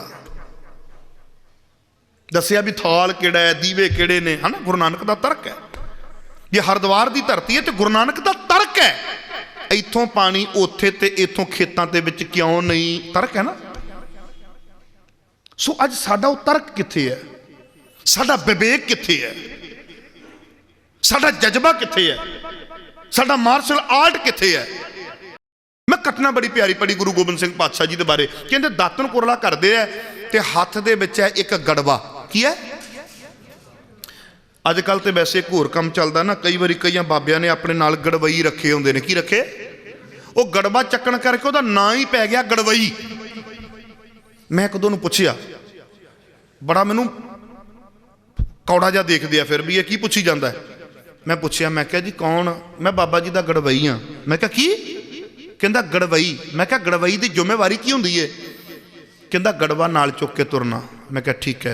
मैं क्या गड़वे दे विच की हुंदा, कहते जल। मैं क्या ये क्यों चकदे है, कहते बाबा जी दे हाथ सुच्चे करवाने हुंदे है। मैं क्या हर गुरुद्वारे दे बाहरले पासे ते वाश बेसन बनी है, बोलो बई। मैं हाथ धोते आ, मैं तो गड़वई कोई नहीं चक्या, मैं तो नहीं चक्या कोई गड़वई, ना मैनू लोड़ है। हाथ धोते है, बाहरों साफ किए है, आ गया अंदर। जे प्रशादा छकांगा उत्थे लंगर दे लागे टैब लगी होनी है, चलावांगा धो लवांगा, बोलो। फिर एक बंदा इसे काम लई काहदे लई चकना, है ना।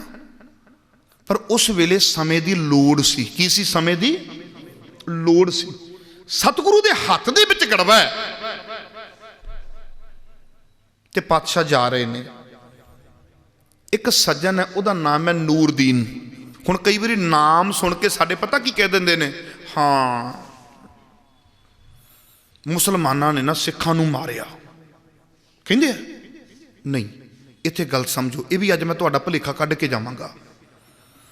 जिहड़ा वक्त दा हाकम हुंदा है ना, उहदा कोई धर्म नहीं हुंदा। उहदा धर्म सिर्फ कुर्सी, सत्ता, आही उहदा धर्म हुंदा है। और उसनूं बचाउण दी खातर वो किसी दी भी बली दे सकदा हुंदा। इस गल नाल सहमत हो। चलो आप एक छोटी जी उदाहरण लै लईए। जदों गल साहिबजादियां दी करांगे, सानूं की कहिंदे आ, कई सानूं कहिंदे आ, जे तुसीं किते मुसलमान भरावां दे नाल खलो गए, उन्हां कहना देखो इन्हां मुसलमानां ने तुहाडे इतिहास नूं कदी पढ़ के वेखो, साहिबजादियां नूं शहीद करवाया। शहीद भी शब्द नहीं वरते, मारिया कहंदे, मारिया। गुरु तेग बहादुर पातशाह महाराज जी नूं तुहाडे नाल जंगां, तुहाडे नाल युद्धां। मैं बोलण देना हुन्ना वा, मैं कहनूं बोलण दिओ, क्योंकि वो अपना भांडा वेला करेगा तां ही विच कुछ पावांगा ना। एक बारी खाली तो करवावां मैं उन्होंने। मैं कहा तुसीं अपनी गल कहो कहो कहो कहो, बोलो। आ कीता तुहानूं नहीं पता, फिर तुसीं उन्हां दे नाल आ पिछे जे ननकाना साहिब दी घटना तुहानूं भुल गई, फिर तुसीं उन्हां दे नाल। ठीक है, आउंदियां गल्लां जी। इहदा जवाब देना वा। वजीर खां वक्त दा हाकम है। हुण इत्थे ये देखिया जे कि ये फैसला इस्लाम दा है कि वजीर खान दा है। जे इस्लाम दा फैसला हुंदा ते 12 साल तो घट बच्चे ते शरह लागू नहीं हुंदी। 12 साल तो घट बच्चे ते शरह लागू नहीं हुंदी। ते जे साहिबजादियां दे धर्म कन्वर्ट करन दी, तब्दील करन दी गल चलदी पई है, ते कहना पएगा ये फैसला इस्लाम दा नहीं है, ये फैसला वक्त दे हाकम दा फैसला है। आ चीज़ विचारो कदी। हुण जे सिर ते दस्तार होवेगी ते कौम मरवा देगा, की कहांगे सिखां ने कौम मरवाई है, बोलो बई। फिर की कहोगे, सिखां ने कौम मरवाई है, ये कहांगे? नहीं, ये वेखना पएगा। जे किसी दे नाम नाल सिंह लगदा होवेगा ते फिर की कहांगे भी सिखां ने कौम मरवाई है। कुलदीप बराड़ उहदे नाम नाल भी सिंह लगदा सी, फिर की कहांगा भी सिखां ने दरबार साहिब ते अटैक कीता। नहीं, मैनू विचार करनी पैनी है, डूंघाई में जाके देखना पैना है कि जे साहिबजादियां दी शहादत हुई है, कहंदे ना जी फतवा ते काजी ने दिता है, फतवा ते काजी ने दिता है, ये धार्मिक फैसला हो गया। नो, गल समझिया जी। बादशाह अपने ते गल नहीं लेंदा हुंदा, क्योंकि बगावतां हो जांदियां ने। वो अपने फैसले नूं धर्म दी रंगत दे दिंदा भी लोग चुप भी रहन। आखो सतनाम सरी वाहिगुरू। हुंदा गल विचारो ना, डूंघाई विच जाके विचारो कदी सानू की कहंदे ने। मैं कहना खुन्ना भी जिहड़ा वक्त दा हाकम हुंदा, ओहदा धर्म ओहदी कुर्सी हुंदी है, ओहदा धर्म ओहदा अहुदा हुंदा है। उहनूं किसी धर्म नाल कोई लैना देना नहीं हुंदा। उहनूं धर्म नाल जोड़ के ना पेश करिया करो। गज के आखो सतनाम सरी वाहिगुरू। ਹੁਣ ਆਓ ਆਪਾਂ ਆਪਣੀ ਗੱਲ ਅੱਗੇ ਰੱਖਦੇ ਹਾਂ। ਨੂਰਦੀਨ ਵਜ਼ੀਰ ਖਾਂ ਦਾ ਭੇਜਿਆ ਹੋਇਆ ਬਹੁਤ ਵੱਡੇ ਇਨਾਮ ਨੇ ਵੀ ਜੇ ਤੂੰ ਗੁਰੂ ਗੋਬਿੰਦ ਸਿੰਘ ਨੂੰ ਖਤਮ ਕਰ ਦੇਣਾ ਤੇ ਤੈਨੂੰ ਆ ਇਨਾਮ ਦਿੱਤੇ ਜਾਣਗੇ। ਡਨ ਜੀ, ਮੈਂ ਗੁਰੂ ਗੋਬਿੰਦ ਸਿੰਘ ਨੂੰ ਮਾਰ ਦਿਆਂਗਾ, ਖਤਮ ਕਰ ਦਿਆਂਗਾ, ਇਨਾਮ ਪਾਉਣੇ ਨੇ। ਮੈਂ ਇਹਨਾਂ ਪਿੱਛਾ ਕਰਦਾ ਕਰਦਾ ਮੁਕਤਸਰ ਸਾਹਿਬ ਦੀ ਧਰਤੀ ਤੇ ਆ ਗਿਆ। ਇੱਕ ਗੱਲ ਕਹਾਂ, ਮੈਂ ਆਪਾਂ ਪੰਜਾਂ ਪਿਆਰਿਆਂ ਦੀ ਗੱਲ ਕਰਦੇ ਹਾਂ। ਪੰਜਾਂ ਪਿਆਰਿਆਂ ਦਾ ਹਿੱਸਾ ਕੱਲਾ ਦੇਗ ਵੇਲੇ ਹੀ ਨਹੀਂ ਕੱਢਿਆ ਜਾਂਦਾ।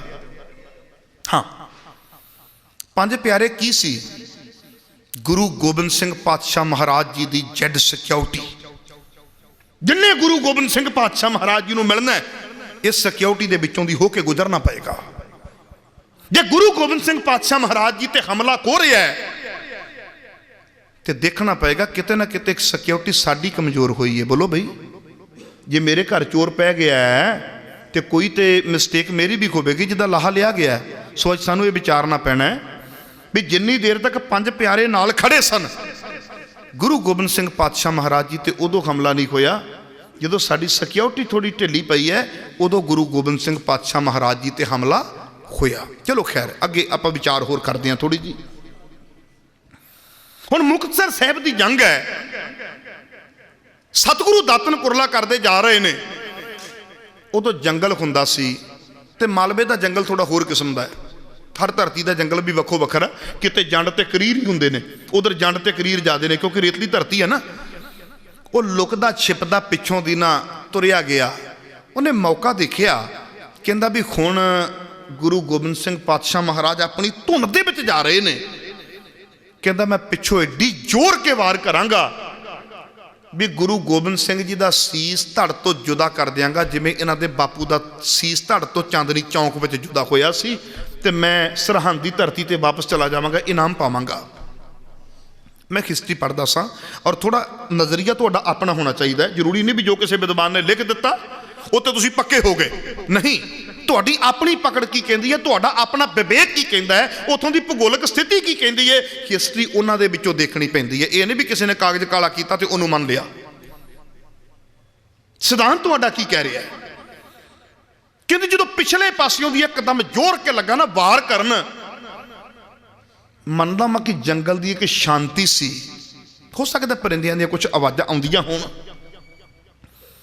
ਕਹਿੰਦੇ ਜਿਉਂ ਹੀ ਵਾਰ ਲੱਗਾ ਕਰਨ, ਇੱਕ ਸੂਖਸ਼ਮ ਜੀ ਆਵਾਜ਼, ਕਿਉਂਕਿ ਜਦੋਂ ਤੁਹਾਡੇ ਤੇ ਕੋਈ ਸ਼ਾਂਤੀ ਨਾਲ ਵੀ ਹਮਲਾ ਕਰਨ ਲੱਗੇ ਨਾ ਤੇ ਇੱਕ ਸੂਖਸ਼ਮ ਜੀ ਆਵਾਜ਼ ਆਉਂਦੀ ਹੈ।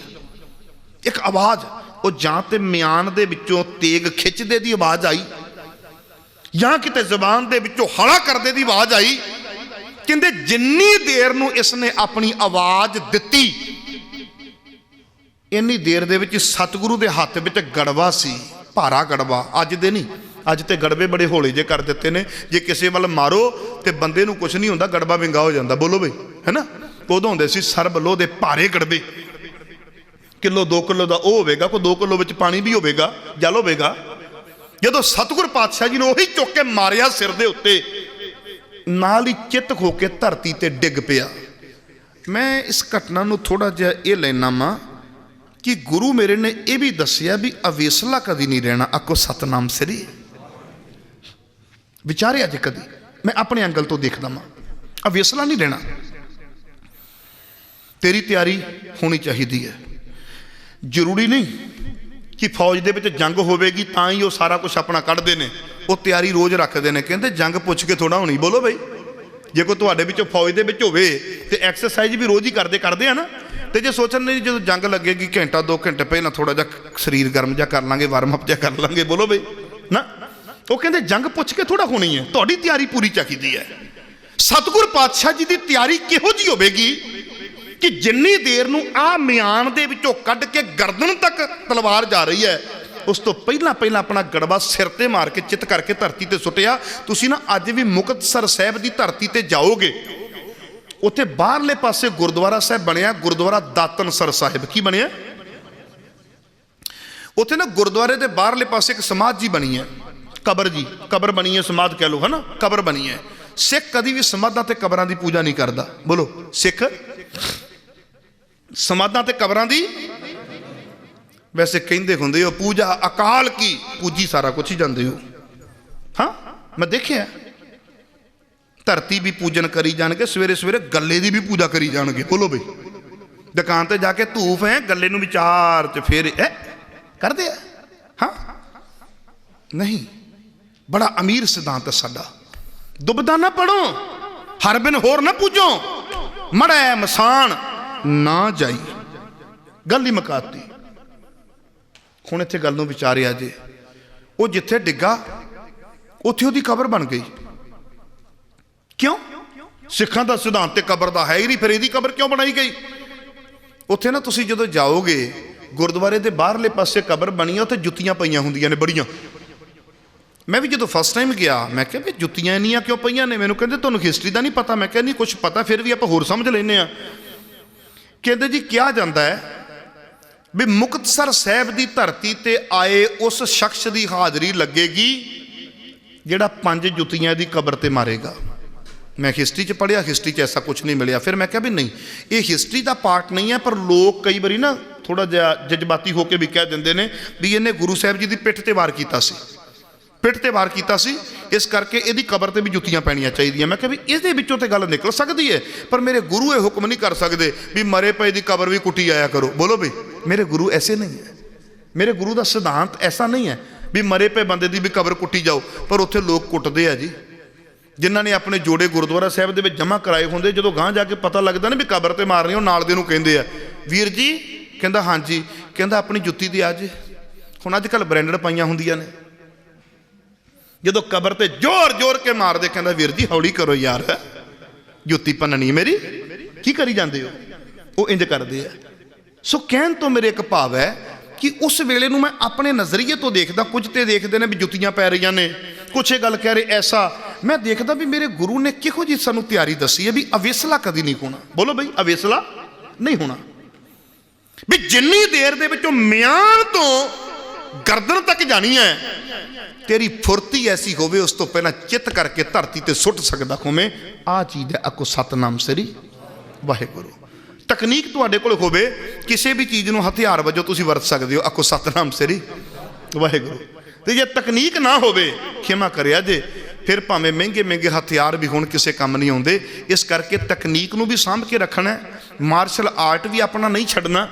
ਤੇ ਗੁਰੂ ਨੇ ਜਿਹੜੀ ਸਿੱਖ ਦੀ ਤਸਵੀਰ ਖਿੱਚੀ ਹੈ, ਤਸਵੀਰ ਤਿਆਰ ਕੀਤੀ ਹੈ, ਉਹ ਆਪਣੇ ਜੀਵਨ ਦੇ ਵਿੱਚ ਲੈ ਕੇ ਆਉਣੀ। ਵੀ ਜਿਹੜਾ ਸਿੱਖ ਦੇਖਿਆ ਨਾ, ਉਹ ਇਹ ਦੇਖਦਾ ਵੀ ਇਸ ਪਾਸੇ ਮੇਰਾ ਘਰ ਹੈ ਤੇ ਇੱਥੇ ਸਿਧਾਂਤ ਹੈ, ਹੁਣ ਦੋਹਾਂ ਚੋਂ ਚੋਣ ਕਿਹਦੀ ਕਰਾਂ? ਉਹ ਕਹਿੰਦਾ ਸਿਧਾਂਤ ਦੀ ਚੋਣ ਕਰ ਲਵਾਂ, ਕੋਈ ਨਾ।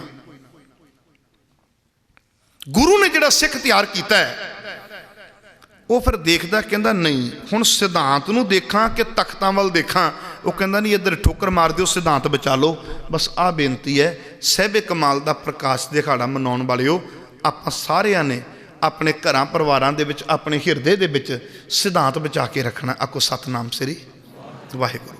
ਸਿਧਾਂਤ ਬਚਾ ਕੇ ਰੱਖਣਾ। ਉਹ ਸਿਧਾਂਤ ਕਿਹੜਾ ਹੈ? ਕੁਝ ਵਿਚਾਰਾਂ ਮੈਂ ਤੁਹਾਨੂੰ ਸਾਂਝੀਆਂ ਕੀਤੀਆਂ ਨੇ, ਕੋਸ਼ਿਸ਼ ਕੀਤੀ ਵੀ ਘੰਟੇ ਵਿੱਚ ਕੁਝ ਦੇ ਕੇ ਜਾਵਾਂ।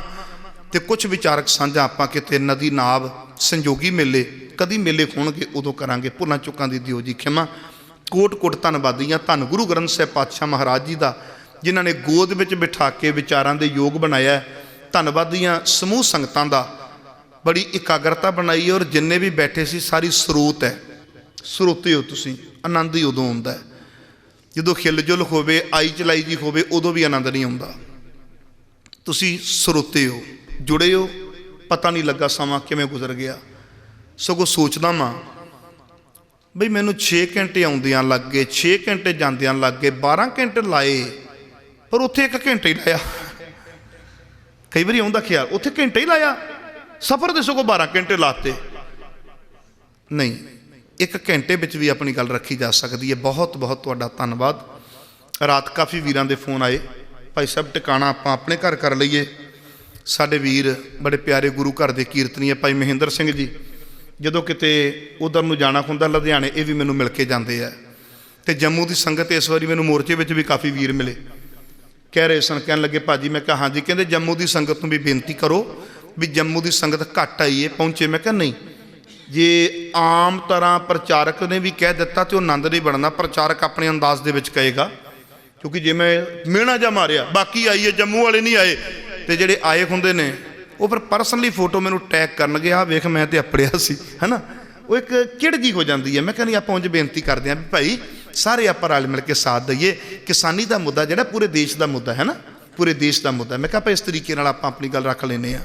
ਸੋ ਬਹੁਤ ਬਹੁਤ ਤੁਹਾਡਾ ਸਭਨਾਂ ਦਾ ਧੰਨਵਾਦ, ਮੀਡੀਆ ਵਾਲੇ ਵੀਰਾਂ ਦਾ, ਇੱਕ ਬਾਣੀ ਵਾਲੇ ਵੀਰਾਂ ਦਾ, ਇਹਨਾਂ ਦਾ ਵੀ ਧੰਨਵਾਦ ਜਿਨ੍ਹਾਂ ਨੇ ਸਾਡੀ ਆਵਾਜ਼ ਨੂੰ ਪੂਰੀ ਦੁਨੀਆ ਤੱਕ ਪਹੁੰਚਾਉਣਾ ਹੈ।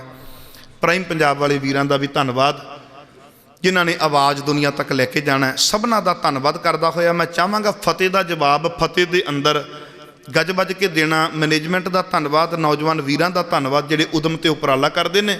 ਪਰ ਇੱਕ ਚੀਜ਼ ਮੰਨਿਆ ਜੇ, ਵੀਡੀਓ YouTube ਤੇ ਅਪਲੋਡ ਵੀ ਹੋਣੀਆਂ ਨੇ, ਇਹਨਾਂ ਜ਼ਰੂਰ ਵਿਚਾਰਿਆ ਜੇ ਵੀ ਸਾਨੂੰ ਘੰਟੇ ਵਿੱਚ ਕੁਝ ਦਿੱਤਾ ਗਿਆ ਕਿ ਨਹੀਂ ਦਿੱਤਾ ਗਿਆ, ਉਹ ਮੈਨੂੰ ਵੀ ਦੱਸਣਾ। ਕਿਉਂ ਹੋਰ ਥੋੜਾ ਬੈਟਰ ਆਪਾਂ ਅੱਗੇ ਤੋਂ ਕੌਮ ਨੂੰ ਜਦੋਂ ਕੋਈ ਦੇਣ ਤੁਰੇ ਆ ਨਾ, ਤੇ ਫਿਰ ਕੋਸ਼ਿਸ਼ ਇਹ ਕਰਨੀ ਹੈ ਵੀ ਵੱਧ ਤੋਂ ਵੱਧ ਆਪਣੀ ਕੌਮ ਦੀ ਝੋਲੀ ਦੇ ਵਿੱਚ ਪਾਈਏ।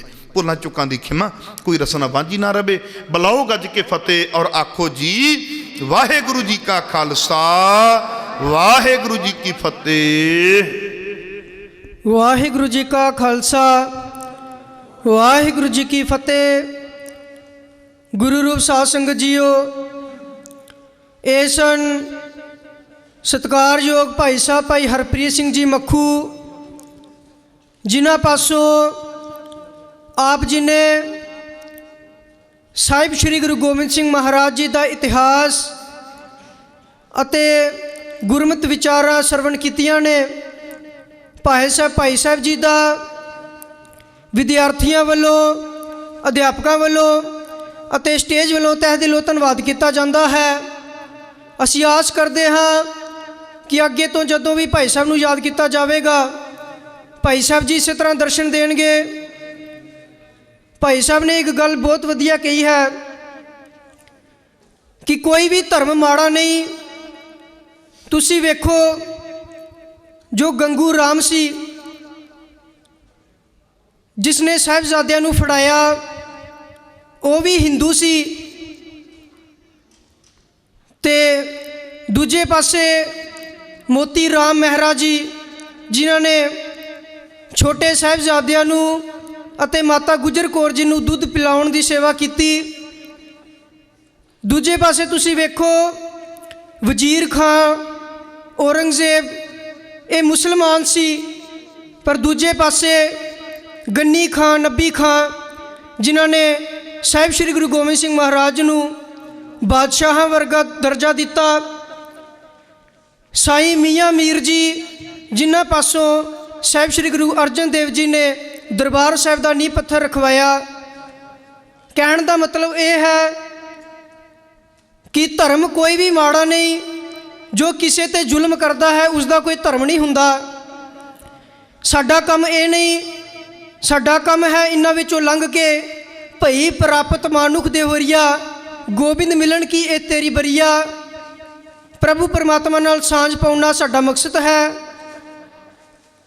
ਗੁਰੂ ਸਾਹਿਬ ਦੇ ਚਰਨਾਂ ਵਿੱਚ ਬੇਨਤੀ ਕਰਨਾ ਕਿ ਦਾਸ ਨੂੰ ਵੀ ਸਮਤ ਬਖਸ਼ਣ, ਕਿਉਂਕਿ ਗੁਰੂ ਮਹਾਰਾਜ ਦਾ ਫਰਮਾਨ ਹੈ, ਪ੍ਰਥਮੇ ਮਨ ਪ੍ਰਬੋਧੈ ਆਪਣਾ, ਪਾਛੈ ਅਵਰ ਰਿਝਾਵੈ।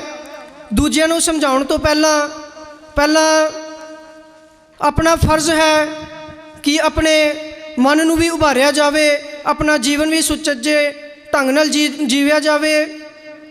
ਆਪ ਸਮੂਹ ਸੰਗਤਾਂ ਨੂੰ ਬੇਨਤੀ ਹੈ ਕਿ ਵਿਦਿਆਰਥੀਆਂ ਵੱਲੋਂ ਅਤੇ ਸਮੂਹ ਸੰਗਤ ਦੇ ਸਹਿਯੋਗ ਨਾਲ ਆਪ ਜੀ ਲਈ ਲੰਗਰ ਦਾ ਪ੍ਰਬੰਧ ਵੀ ਕੀਤਾ ਗਿਆ ਹੈ। ਸਮੂਹ ਸੰਗਤਾਂ ਲੰਗਰ ਛਕ ਕੇ ਜਾਣ ਦੀ ਕਿਰਪਾਲਤਾ ਕਰਨੀ ਜੀ। ਅਤੇ ਜੋ ਕਿਸਾਨੀ ਸੰਘਰਸ਼ ਵਿੱਚ ਆਪਣਾ ਪੁੱਜ ਕੇ ਯੋਗਦਾਨ ਨਹੀਂ ਪਾ ਸਕਦੇ, ਉਹ ਕਿਰਪਾ ਕਰਕੇ ਗੁਰੂ ਮਹਾਰਾਜ ਅੱਗੇ ਅਰਦਾਸ ਕਰਨ ਤਾਂ ਜੋ ਕਿਸਾਨੀ ਮੋਰਚਾ ਸਫਲ ਹੋ ਸਕੇ। ਸਟੇਜ ਦੀ ਸੇਵਾ ਕਰਦਿਆਂ ਅਨੇਕਾਂ ਪ੍ਰਕਾਰ ਦੀਆਂ ਭੁੱਲਾਂ ਗਲਤੀਆਂ ਹੋ ਜਾਂਦੀਆਂ ਹਨ।